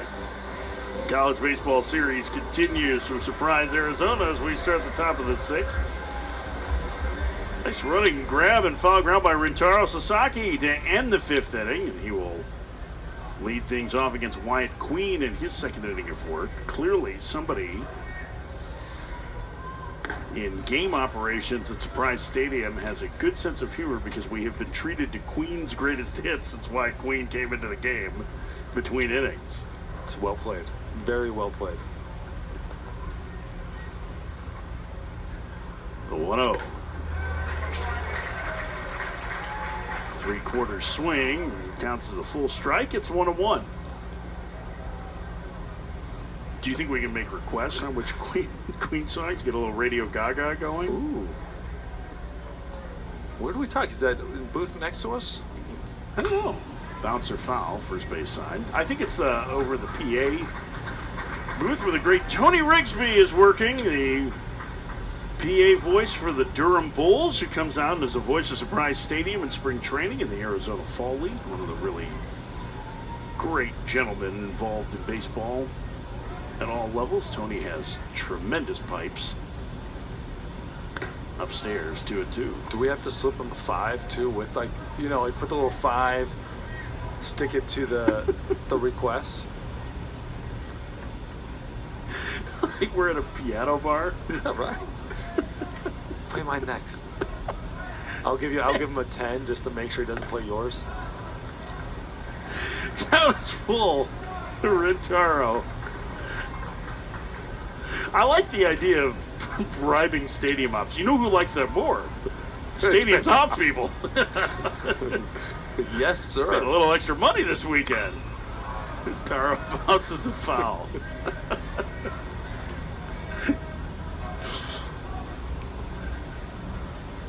Although I think if you're going to bribe somebody to play music between innings, you need to find just the most awkward, either the most gonzo song that you can, or like, here's $20, let's just play Rachmaninoff today.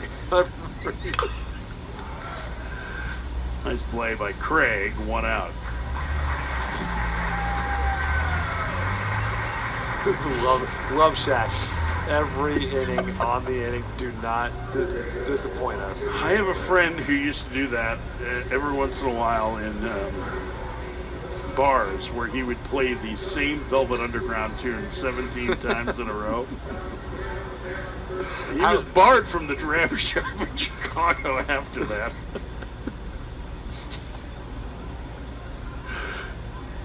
I mean, Velvet Underground is an acquired taste. Here's J.J. Moran. First pitch outside, it's 1-0. What's the best is when you have those bars where you can like access their jukebox online, and you're not even at the bar, but you just put the same song in about 30 times. What do you think you would do to do that? Like, if you could access it and you really wanted to torture people, and like, what would be your strategy? This is not a conversation I was expecting we were going to have. Baby, baby, baby. Just. Over and over? Over and over. See, I think I would want to create a little bit more chaos there, and I would want to do something that's, at first, is like, oh man, I haven't heard that in a while. And then by the time you get to the 5th or 6th time, you're like, this is a nightmare. But like, every 5th or 6th song, like, you do like, remember that old lollipop, lollipop, oh lolly, lollipop? Like, do that? That would be boom, boom, boom, boom. Because the first time everybody in the bar is going to do the pop right with their cheek. Yes. When they get to that point, and by the 6th time they're going to be like, this is a nightmare. By the 2nd time they're like, wait, this is not. Someone's going to pick it up on the 2nd time. Base hit for J.J. Moran to left. Hey, there's a baseball game going on. His second hit. And Stanford has a runner with 1 out in the 6th.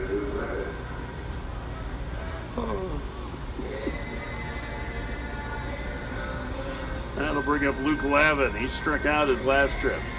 2-2 our score, top of the 6th inning. We built this city just over and over again.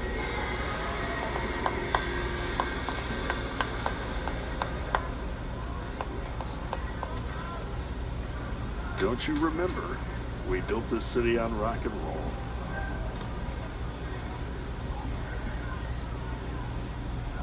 Runner goes, and Lavin pops it up foul, third base side. It'll get out of play.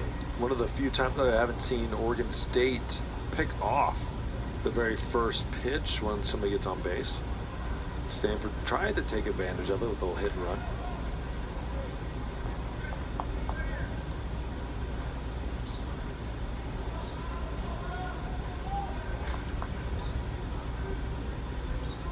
Lavin has some power.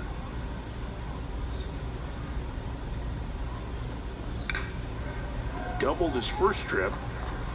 He's behind the count here, 0-2. That double was the first hit for Lavin this season, 1 for 9 so far. A couple RBIs. Trying to get this inning going with 1 out.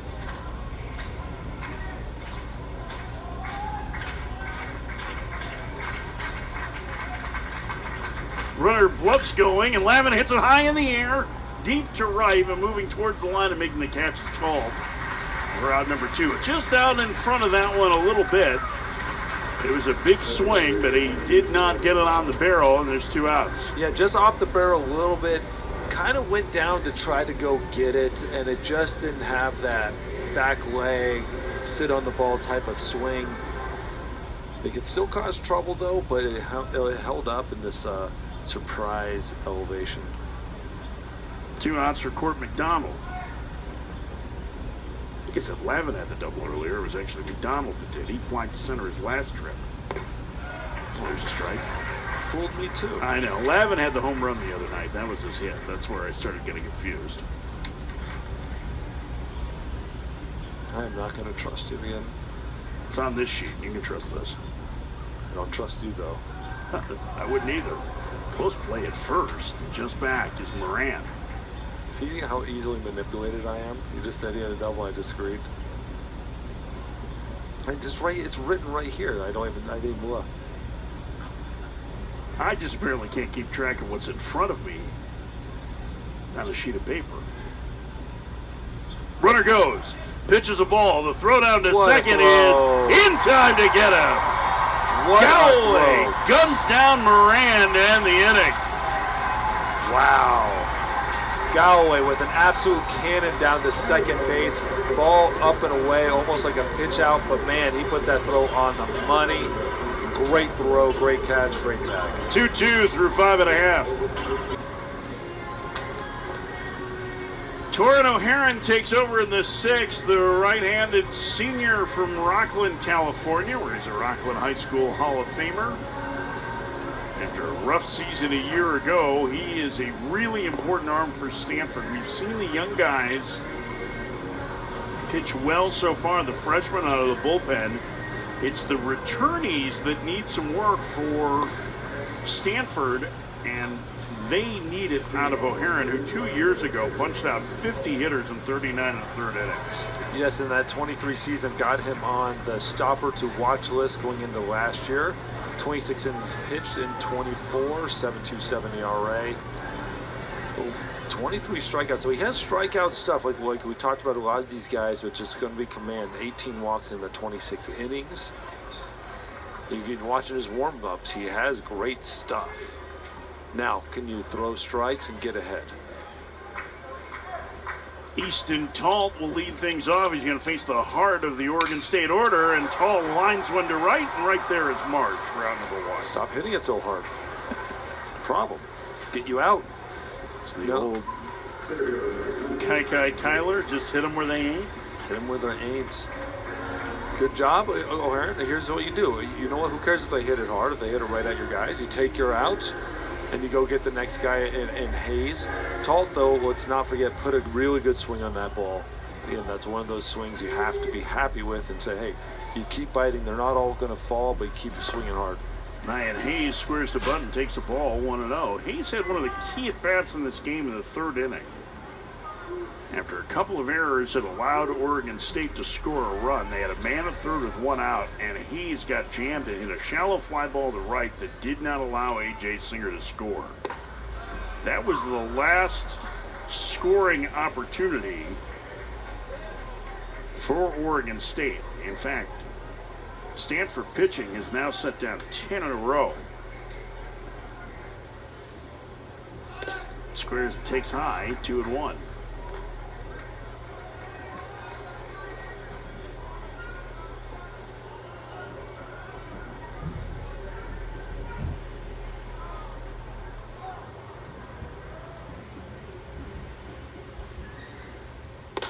Two and two. And a big cutter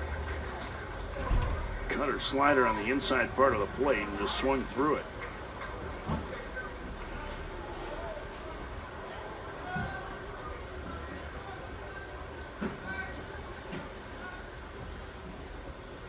Heron's pitch in the dirt, the count goes full. Stuff like that doesn't matter how good your stuff is. When it's a 1-2 count, you're throwing it in the other batter's box. You have to make that closer. Put it over the plate. He has good pitches. Put it over the plate, and even if it's low, the hitter has to make a choice to swing. When it's in the other batter's box, he immediately says no and doesn't swing. 3-2. Popped up.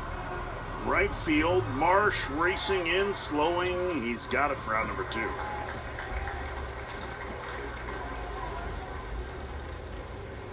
That'll bring up Bryce Hubbard.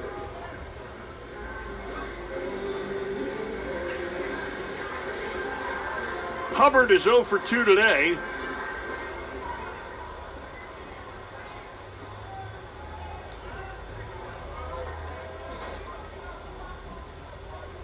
The DH fouls it back. It's 0-1. 94 up and away. Hubbard is a guy that looks like he's ready to hit the fastball at all times. So you throw one, he's going to try and swing at it. 3 hits of the first 2 games of this tournament for him. He takes outside and count 1-1. After that big hack, just like you said, change up down and away. O'Haron saw the same thing you did. That's because his name rhymes with mine. The 1-1. Foul tip into the glove of Lavin, strike 2. You don't think that was the reason? No, probably not. Probably not. I like the effort, though. I appreciate it. Swing and a miss, and a very impressive inning for Torian O'Haron. 1, 2, 3 goes the Beavs. We've played 6. Stanford and Oregon State tied at 2.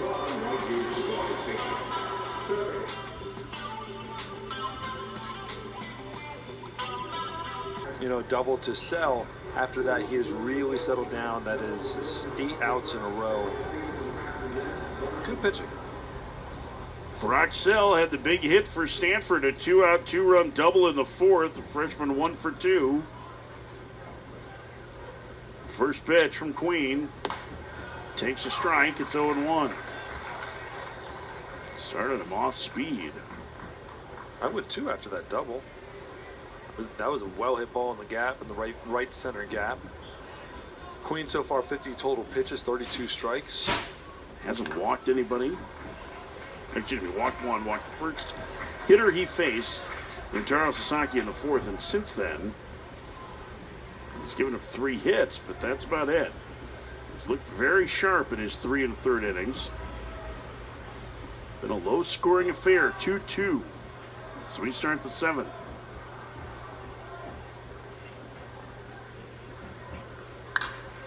Fouled away, and the count 0-2.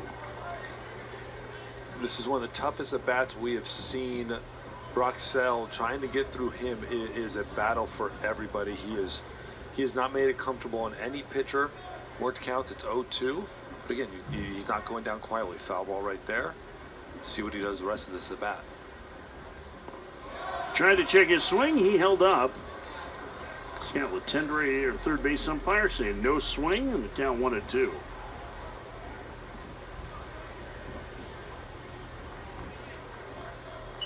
Leadoff man Tatum Marsh in the on-deck circle for Stanford.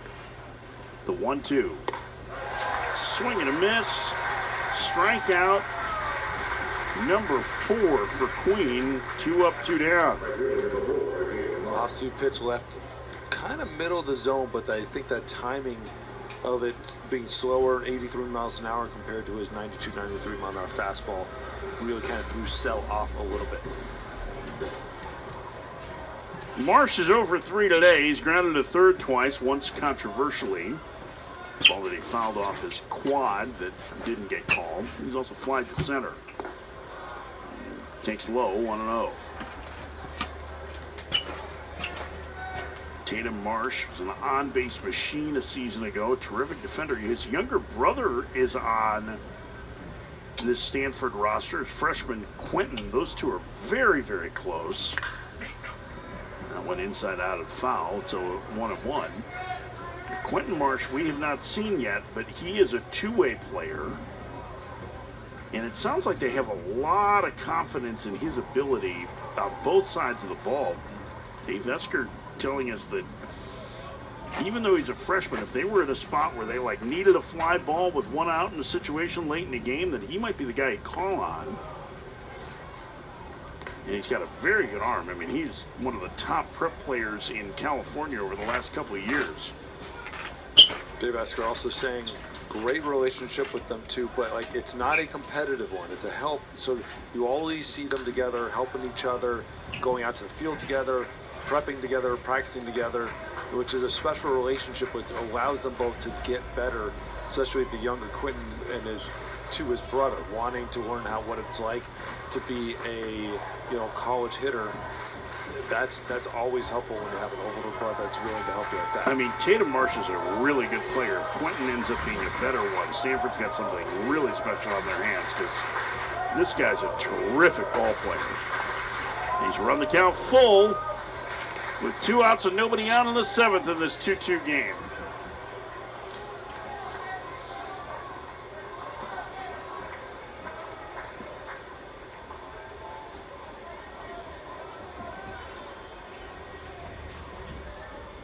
Here's the payoff. It hit him. Ooh. A 3-2 pitch hits Marsh, and he reaches with 2 outs for Charlie Bates. He wore that like a champ. Right in the, was it back knee, back shin? Ow. Didn't even react. Dude, he is so much tougher than me. I mean, he cranked a ball off his quad earlier. It didn't move. Didn't move. Maybe he doesn't have feelings. Because I don't know how you just did that. I mean, he throws his body around the field like it. He made one of the great game-saving catches last year in Charlottesville for Stanford. It is an absolute highlight reel of a highlight reel play in the alley. He has no regard for his physical well-being, it seems. I mean that as a compliment. I want you to make sure that you understand, this guy, yeah, he's a baller. Rich Dorman's going to come out, the pitching coach for Oregon State, after Queen misses on the first one to Charlie Bates. So he's going to try and have a quick conversation with Wyatt Queen. He loves to come out mid-at-bat.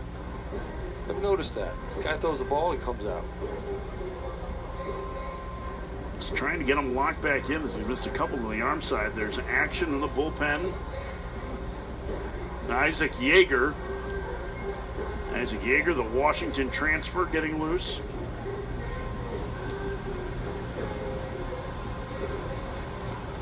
We saw him on Friday.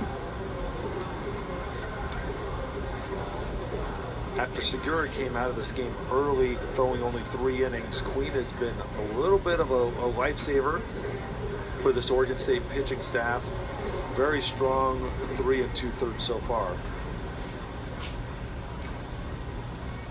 Long conversation between Rich Dorman and Lee Myers, the home plate umpire, while they were on the mound.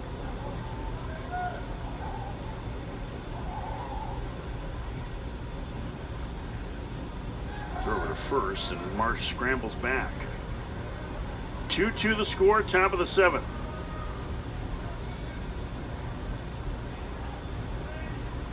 Bates 4-for-11 throughout the season so far, but looking for that first hit today. Another throw over, and the runner's back.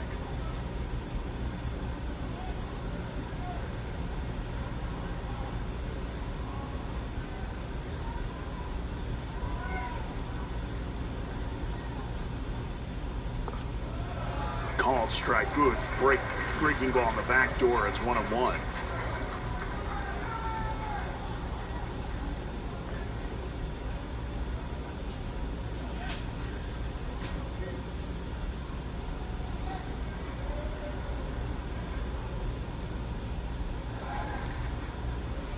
Another throw over.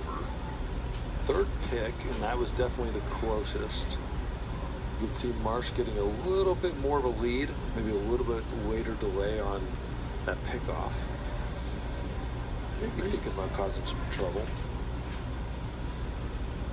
Upstairs, 2-1. I wonder how much of the conversation with Dorman was about that. It was about watching the base runners. I mean, Stanford did steal 6 bases yesterday. They only stole, I think it was 21 all of last season. It's not a lot of steals. That one foul off to the left, and the count evens at 2-2 to Bates. I bet a lot of that conversation was about the runner and the situation. You don't want to give him the free pass a second. At the same time, you don't want to be too worried about him. But again, you give him the free pass and then a little blooper or an error, and you might even score. So your goal is to keep him there, but you cannot lose sight that you're facing the two-hitter and Bates. On the ground to second. Singer goes the short way for the force, and the inning is over. A 2-out hit by pitch, a man left. It is time to stretch in surprise with Stanford and Oregon State tied at 2. The 2026 College Baseball Series in Surprise. New center fielder is Ethan Hott for Stanford. He'll come into the spot occupied by Court McDonald as Broxell slides to left. Hott started the first 2 games in center for Stanford, the Phoenix native. He's in a very good defensive outfield, and Stanford trying to tighten things up. They committed 3 errors today, which have led to both Oregon State runs, but their pitching's only allowed 2 hits, and we are tied as we start the bottom of the 7th. Cooper Vance to lead things off. Vance takes ball 1 from Torrin O'Haron, who had a very impressive first inning of work. Vance, Galloway, Cree, 5, 6, and 7 in the Oregon State lineup. The Eastern Michigan transfer takes outside. It's 2-0.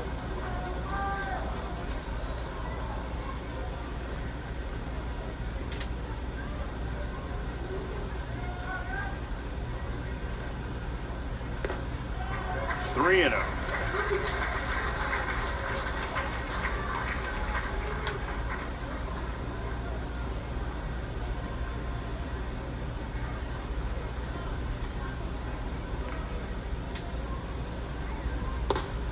Three and 1. Fires in a strike. Vance started opening day at shortstop. The last 2 games he's been at third. And he takes a strike on the corner. Crowd does not like that, but very good pitch. I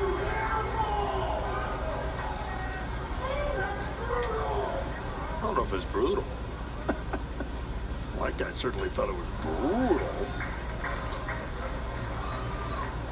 Vance stays alive. Vance at his high school in Mohawk, Ohio, Mohawk High School, set the school record for both batting average and earned run average in a single season.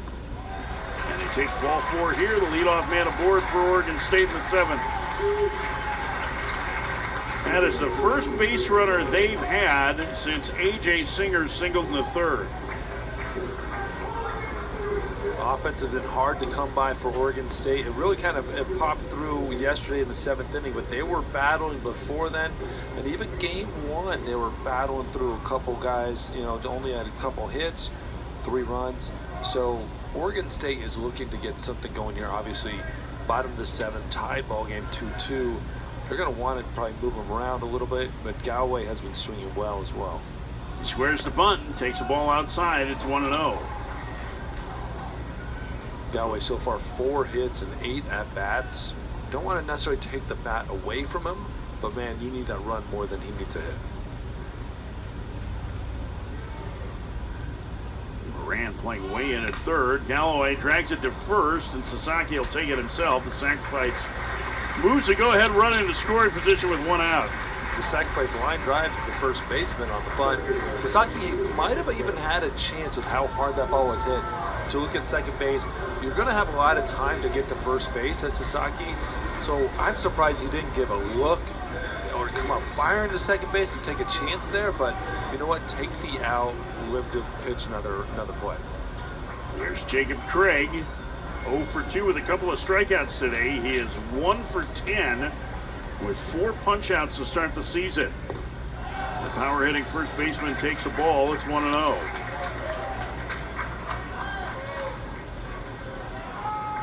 I don't think you're going to see Craig bunt. No. I think they're hoping he can go bridge. Swing and a miss. He certainly was trying to there. It's 1-1.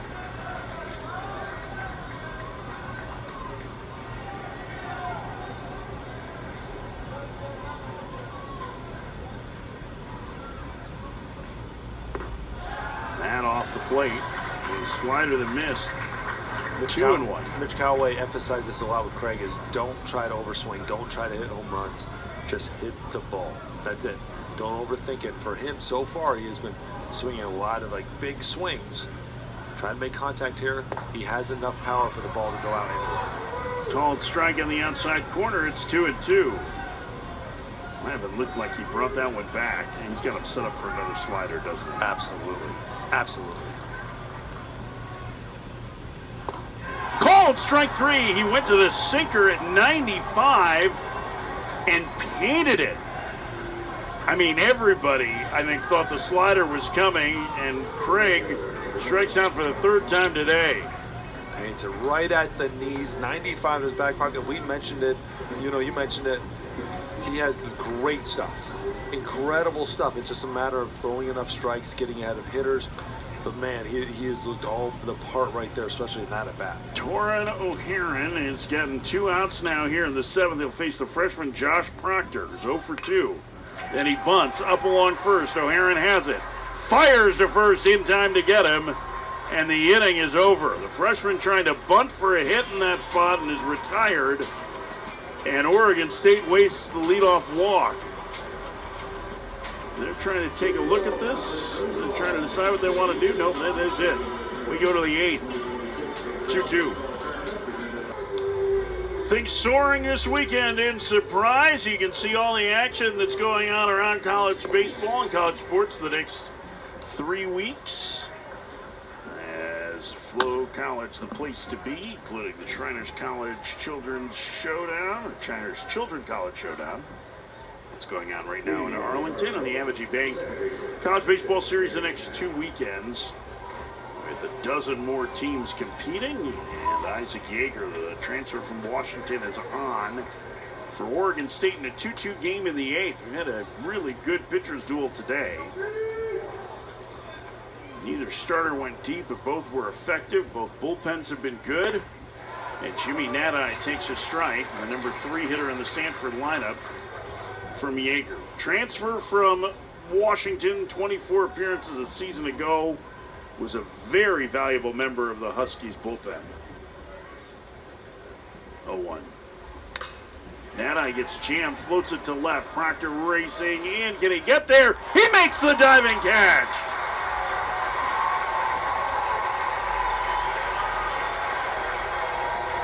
A fine play by the freshman Proctor to take away a base hit from Nadai.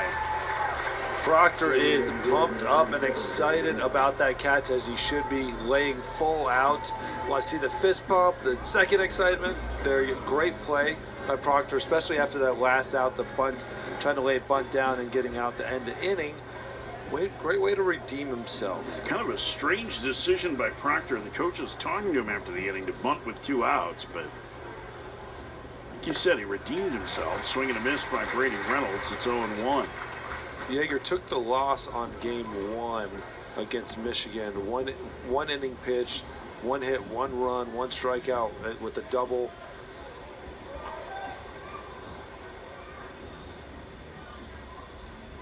There's the 0-1. Outside. 1-1. He's a guy that's going to throw a lot, you would think, this year for Oregon State and pitch in a lot of key situations.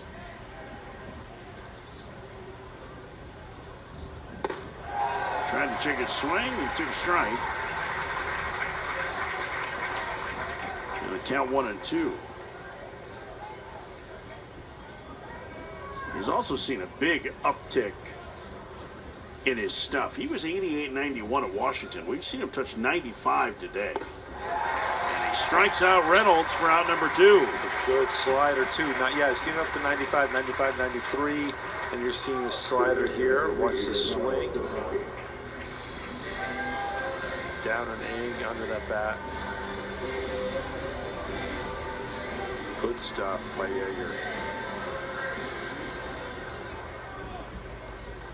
2 outs, nobody on, top of the 8th. Tie game. Here's Rintaro Sasaki.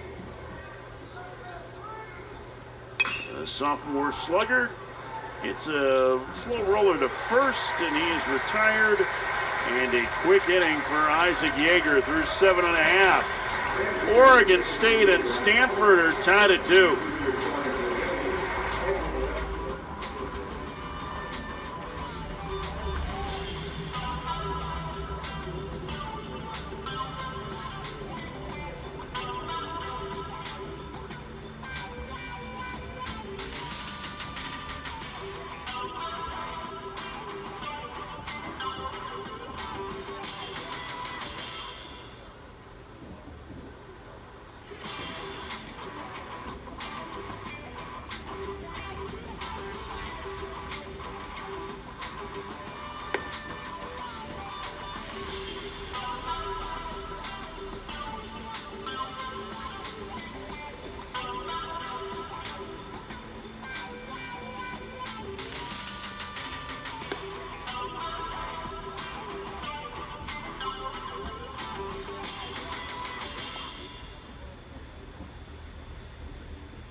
We've been treated to some really entertaining games so far this weekend here in Surprise, and today is no different. We are tied at 2. Stanford and Oregon State go to the bottom of the 8th inning.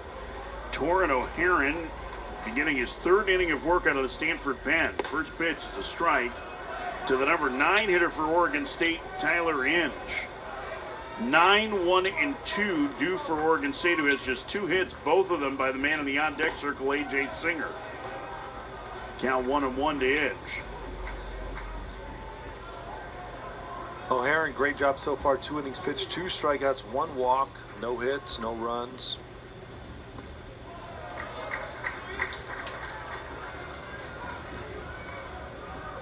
Stanford trying to get a 3rd inning out of the right-hander. Seniors looked very good so far. And he gets a strike and a count 2-2. Ooh, might have been a little outside. Oh, pretty good pitch. Wow. Right on the black, according to StatCast.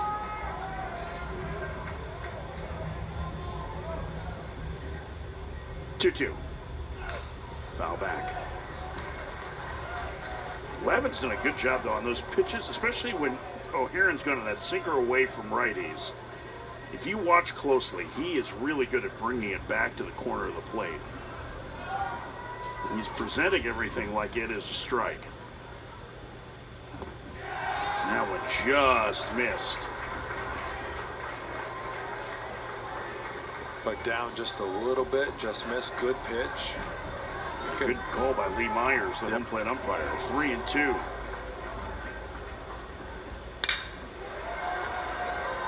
Bates has it at short and will throw out his counterpart Inge. 1 gone to start the bottom of the 8th.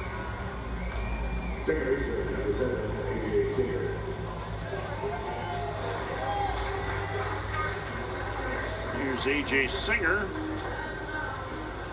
Charlie Bates has played very well defensively at shortstop. We've seen some excellent shortstop play overall in the course of now nearly 5 games here.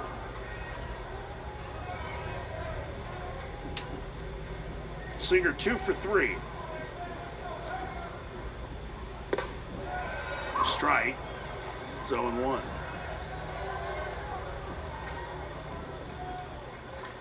Drew Culberson has been the one that's kind of jumped out to me from Michigan. Ton of ground balls yesterday. What did he get? Seven outs by himself yesterday. And then dropped a line drive in the 9th inning, and that was about the most stunning thing that we could have imagined. Yes. Diving stop by Moran. To his feet, throws low. Sasaki kept the bag. 2 outs. Oregon State may want to take a look at this to see if Sasaki kept his foot on the bag, and that's what Mitch Canham's coming out to do. Great job on even getting that ball in his glove, as we see here. See the reach. Hard to tell from that angle. Yeah, they're going to challenge. Lee Myers is going to get all the umpires together before they go underneath to check. There was nothing in that replay that made me think that they're going to be able to overturn this. That angle of that replay, you're not going to be able to see it. The only spot you're going to see is maybe something down the line. That's going to be a very tough one to even tell if he didn't stay on the bag or not. Obviously, play like that in this type of situation, if you're Mitch Canham, check it out. Go ask for the replay. You lose almost nothing by doing it, and it does change momentum when you're getting your leadoff hitter and Singer on base to start the bottom of the 8th. Yeah, I want to check that one out. No, I think you're absolutely right. Like, I don't fault him at all for challenging this, and it was in real time. I thought it was questionable as to whether or not Sasaki's foot stayed on the bag, but again, very difficult to tell from the angle and replay. The officials are getting the replays right now. When he's reaching out that far, the type of stretch that he made for that play, which is not easy. Catching the ball is as difficult as it is. Keeping your foot on the bag is extremely hard. And so, yes, I want to get that checked out. Just take a look at it. The Singer has not moved from first base. He believes he's it, or he's trying to sell that. Sasaki did make a great play on the ball. We'll see if he was able to hold on to the bag. Well, Moran with a terrific diving stop there and then scrambling to his feet. He knew he didn't have very long to be able to get rid of the ball with Singer running down the line. He did kind of check. He did check one time where I thought he'd come up a little bit faster and try to get that ball out of his glove a little bit faster, but this is pretty quick.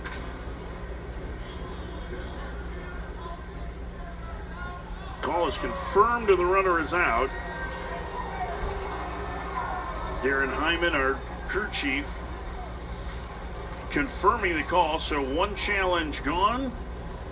And that's going to be it, I think, for Torrin O'Haron, who did an outstanding job out of the bullpen for Stanford today. Get another look there. Yeah, you can see from that angle his toe was on it. What a replay, guy. What an angle, guys. Terrific, terrific shot of Sasaki keeping the bag. And oh, how excited Rintaro is at the end of the play. O'Haron's done. New pitcher coming in. It's the freshman, Mike Earthspammer. We'll talk about him in a moment. 2 outs, nobody on, last of the 8th. Stanford and Oregon State tied at 2.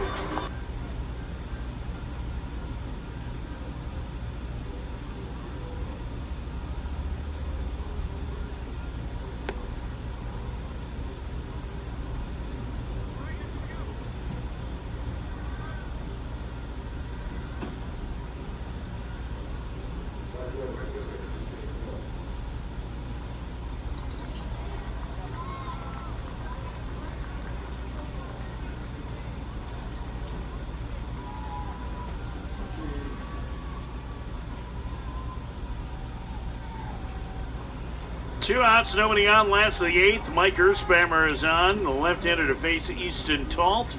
Made his collegiate debut Friday and was very good for Stanford. First pitch from the lefty to the lefty tall, the big breaking ball for a strike, 0-1. Nobody has had more fun this weekend than Mike Erzbauer. Oh, God, no. The moment he came out of that bullpen and he's out getting to the mound, he was like laughing and smiling. Almost see him smiling on the mound. 2 innings pitched, 1 base on balls, 5 strikeouts in his debut, and the most beautiful thing in the world, a save. Spoken like a true closer. Here comes the 1-1 to the left-handed hitting Talt. Takes a strike, and the count 1-2. Easton Talt today is 0 for 2 with a walk. This is maybe the most dangerous hitter in the Oregon State lineup. Oregon State has not had a hit since the 3rd inning. His slider curveball is very difficult from the left-handed perspective. Up the alley, left center field, Sell on the run. Can he get there? He can't. And one hops against the fence. Talt to second with a 2-out double.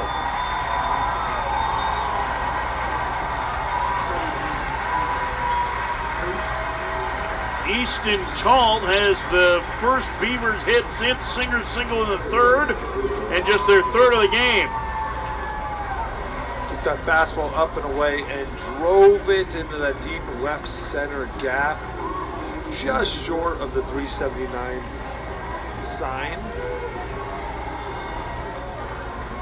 First hit given up in Erzbauer's career. And now he has to face Nyan Hayes. Luke laughing, reminding everybody the bunt's a possibility with the speedy Hayes. And he's been showing it all game long. Go ahead, run at second with 2 outs in the 8th. First pitch. Hayes takes inside, 1-0. With the third baseman playing as far back as he is, I am surprised he didn't give a little show right there. Try to get him moved up, or he's thinking swing all the way. The 1-0. 1-1.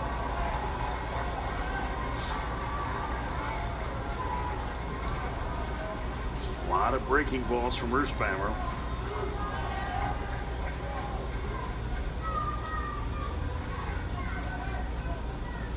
The pitch upstairs, the count 2-1. They have a shift on for Hayes, which means that there is a massive hole in the right side of the infield. You can see it there. Yeah, the shortstop playing heavy left. Third base and shortstop, basically that whole side of the infield covered. The 2-1. Called strike with a curveball, 2-2.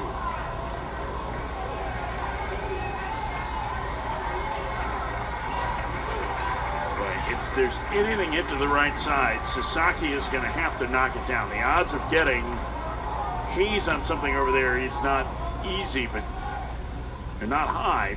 So they got to try and save the run any way it can. Pitch upstairs, it's 3-2. The left-handed hitting Hubbard is on deck. This is a spot here with your Erzbauer. You don't need to give in. Keep throwing that slider. See if you can get a swing and miss. If you walk him, no big deal. That run doesn't even matter. And you have a lefty, you have a better chance to get the next batter out regardless. The 3-2. Inside, ball 4. Very good pitch. Just missed on that inside corner. But again, don't worry about the walk. That really doesn't matter for you. That runner doesn't do anything. It just actually gives you more opportunities for outs. Now you have a pinch hitter.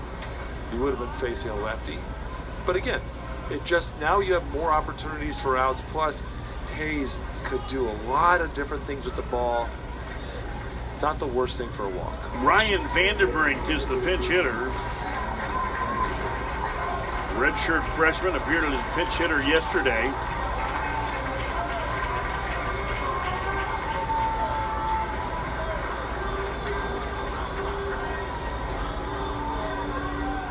He's on the roster last year, but redshirted, right-handed hitter, powerfully built, and Thomas Eager's going to head out to the mound, and will this be it for Erzbauer?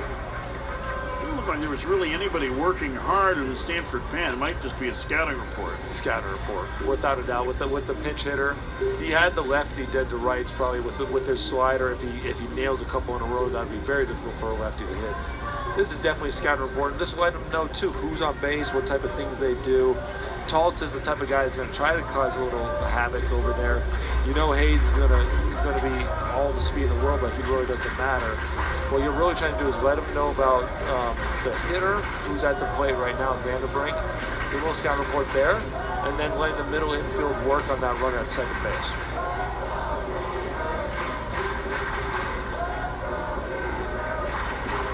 Conference is over. Oregon State threatening for the first time in a while since the third inning. They have two aboard with 2 outs in the 8th in this tie game.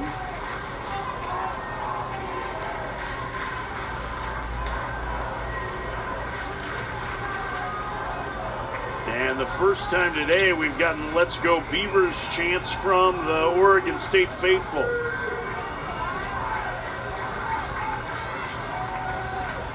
Vandenbrink from West Lynn, Oregon digs in against the lefty Earthspammer. First pitch. Lands the breaking ball for a strike, 0-1. Earthspammer loves that breaking ball, keeps throwing it, especially to righties. It worked against lefties, it throwing it against righties.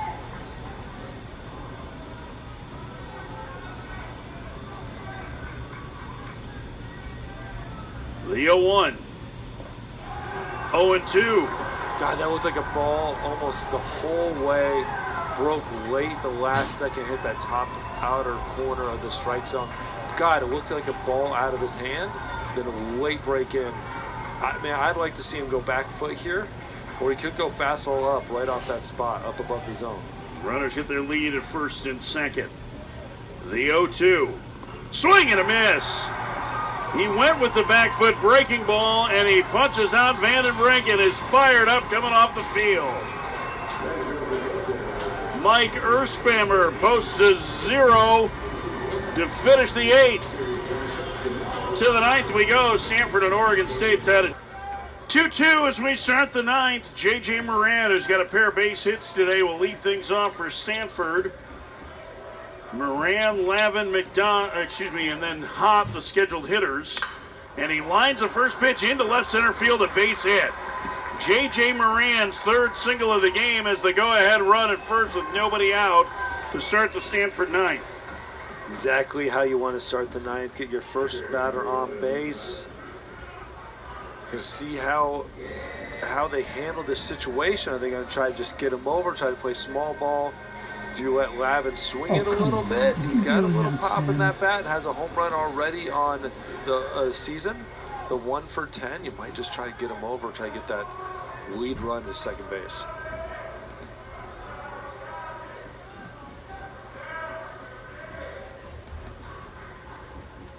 First pitch to Lavin. He bunts to third. Charging Vance. He'll go to second for 1. On to first. It's a double play.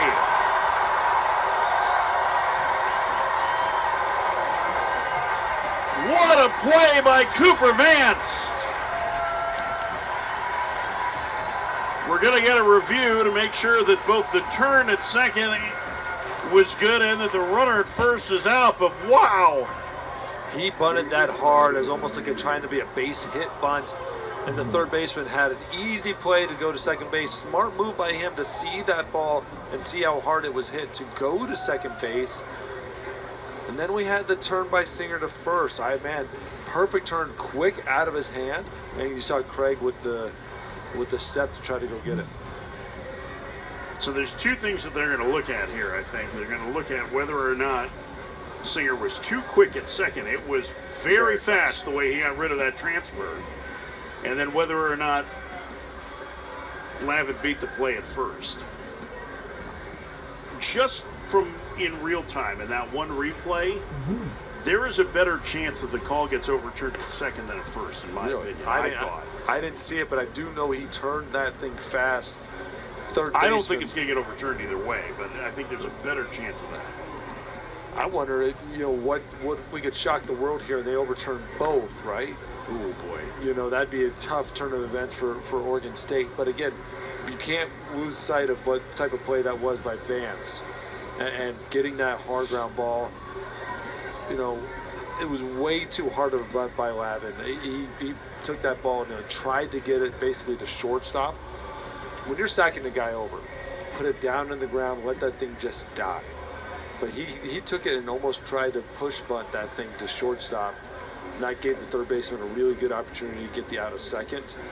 And it was fast enough to maybe get the out of first as well. You're down at the bottom of the order and doing that. And Lavin's got power, so I was a little bit surprised at the decision to sacrifice there anyway. It's not like you're moving from second to third. This happened so fast. Everybody's going to be out.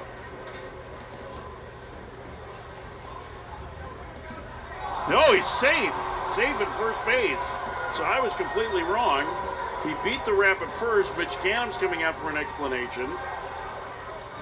So Lavin is safe at first, and there's one out and a man at first. When you review, can you only review one of the plays? No, you review the whole play. Okay. I just thought the turn was so fast, but here's another look. Yep, safe. So Lavin beat it. It goes 5-4.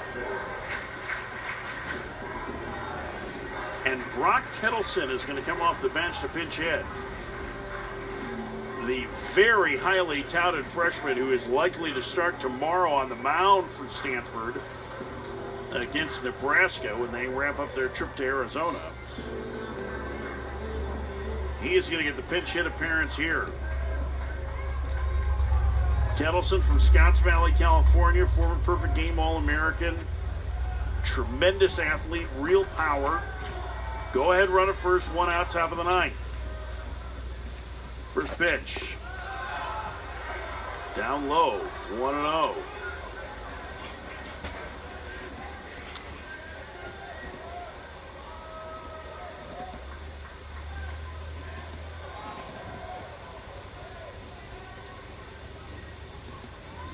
Kettleson hitting for Ethan Hott.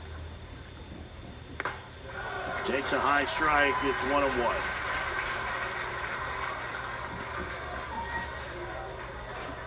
Eager's fastball, not quite as juicy this inning as it was in the previous frame when he was touching 95.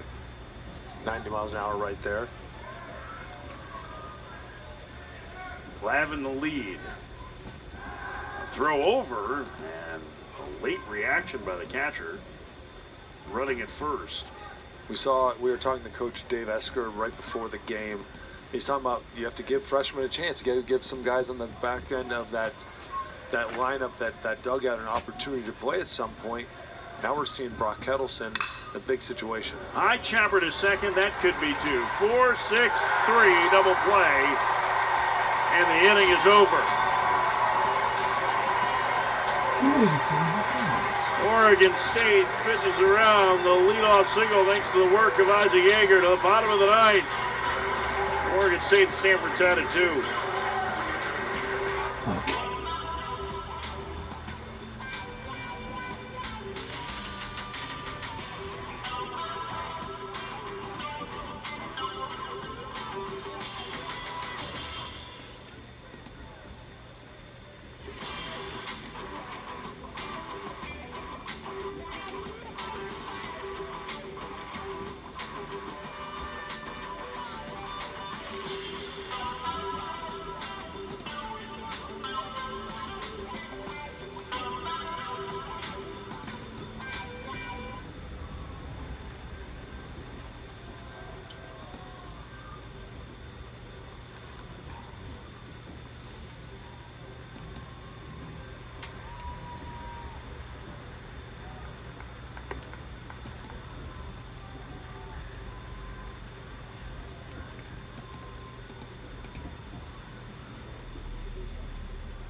Bottom of the ninth inning, and these fans have been treated to a terrific ball game today. 2-2, Stanford and Oregon State.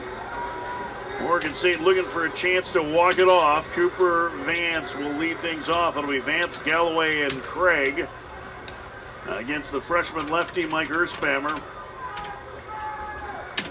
We got the last out of the eighth inning. First pitch to the right-handed hitting Vance. Takes a strike, it's 0-1. So much trust in that slider. Again, we talk about throwing it to lefties, throwing it to righties, throwing the first pitch, throwing it for outs. 0-2.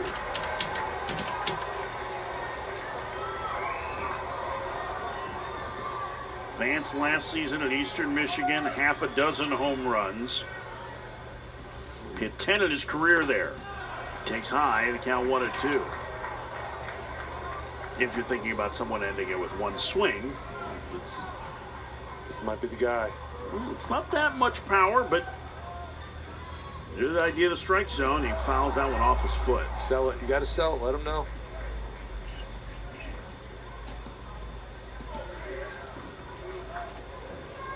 Galloway definitely have some power. Craig has a lot of power. Proctor has some pop too. Any one of these guys can put it out. But just don't try to put it out. The 1-2. On the ground to third and foul.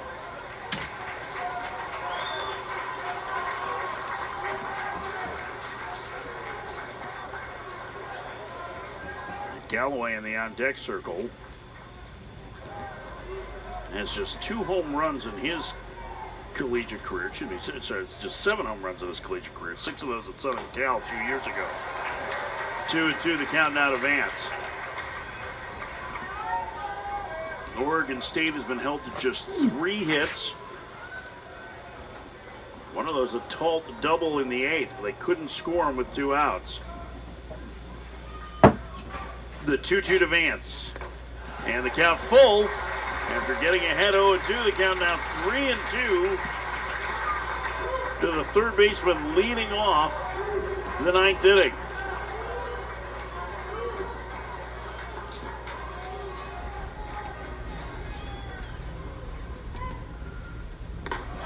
Ball 4 high, and the leadoff man aboard for Oregon State.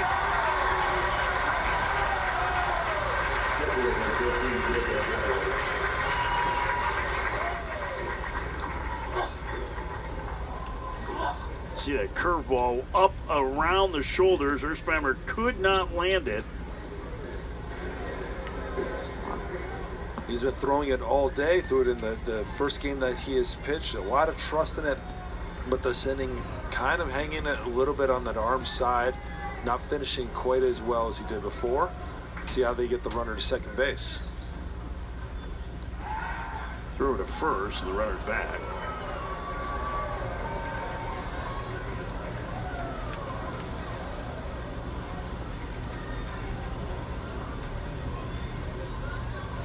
Two, bottom of the ninth, winning run at first. Third baseman Moran playing way in. Galloway squares to bunt, pulls back, takes a strike. It's 0-1. Playing way in is an understatement. He's playing in, a little bit more in, a little bit more in from that. Where he starts right now, that is not where he ends up. He ends up about 40 feet away from the hitter as he's coming and running in. Another throw to first. That one was offline, and Sasaki saved an error. 3 Stanford errors have led to both of the runs for Oregon State today. And now we're going to get an offensive conference here as Coach Gibson's going to get everybody together for Oregon State and talk over what they want to do.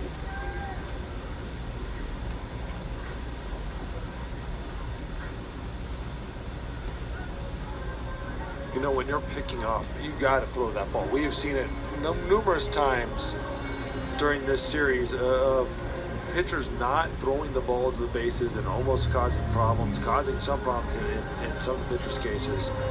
Throw the ball. Try to throw that ball with a little meaning behind it.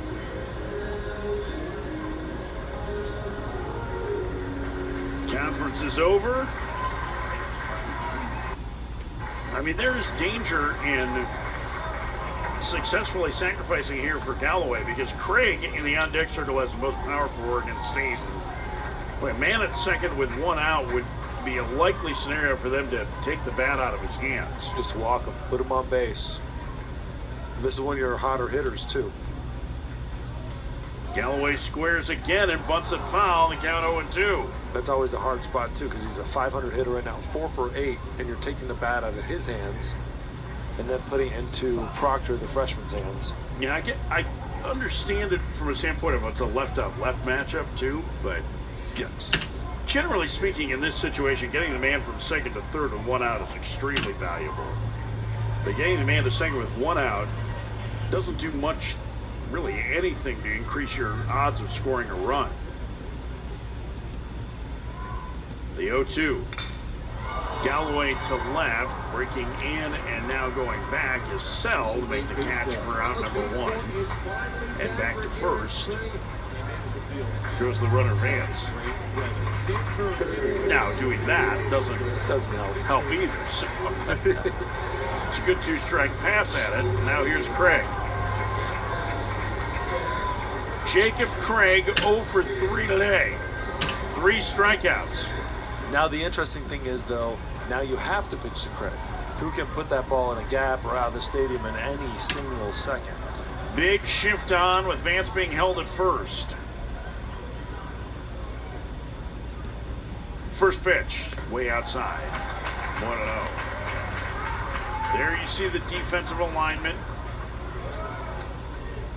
Playing him straight up in the outfield, heavy pull in the infield, straight up in the outfield, which is interesting. Maybe a little outfield pull.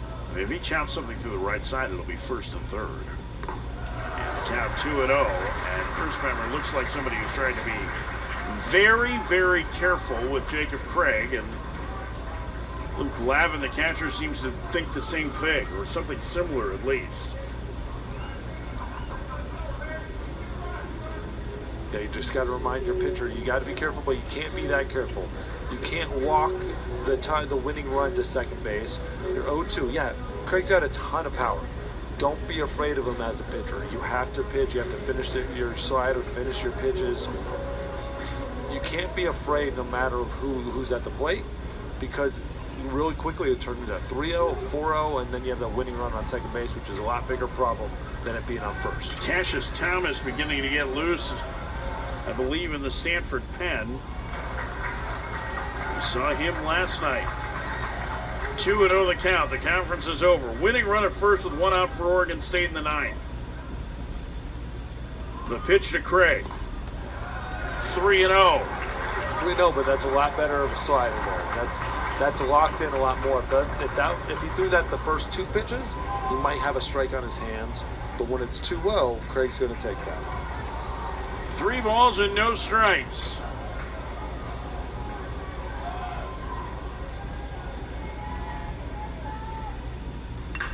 Swinging a drive deep down the right field line, twisting in the corner and going well foul. That had home run distance, but it was foul by about 50 feet. And the count 3-1. A lot of space over there in both corners of right field and left field, giving outfielders always a chance to catch a ball. 3-1. Throw over to first and the runner back. Like Sasaki was shaking his right hand. He may have banged into Vance catching that ball. Trying to push him off the bag. Yeah, it definitely looked like you said. Ran into, got a piece of Vance coming back in, trying to reach around him to catch the ball. 2-2 game, bottom 9. Craig takes ball 4, and now the winning run's in scoring position. First time we've seen Earthspammer really get into trouble, missing his pitches. And yeah, he's leaving that slider arm side up and high. He's got to finish his pitches here. If he's going to get a chance to Proctor, we'll see. But he has to finish his pitches Stick to that down and in a little bit side of the plate. Josh Proctor is 0 for 3. His last at bat with 2 outs and a man in scoring position. He tried to bunt for a base hit and was retired. Then made a great diving catch in the next half inning to take away a base hit. Now a single here would win the game. First pitch, a strike. It's 0-1. Freshman on freshman here. That's finishing your pitch now.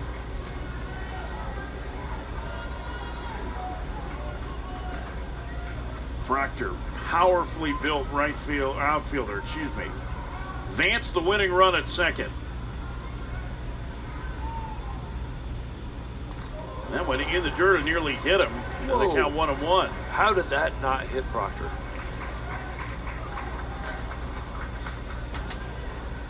He didn't really even skip out of the way of it. I think it just barely missed him.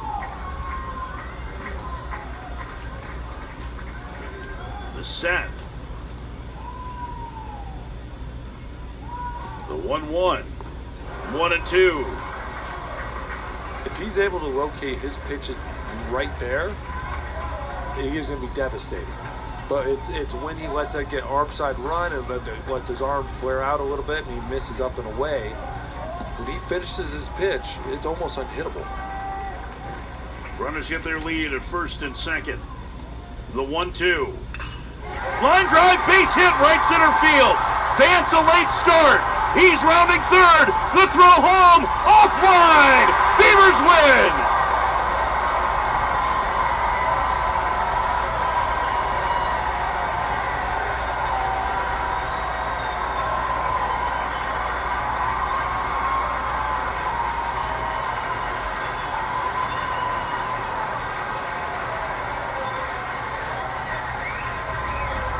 Josh Proctor gets the bath from his teammates. In his first career start, he delivers a walk-off base hit in the ninth.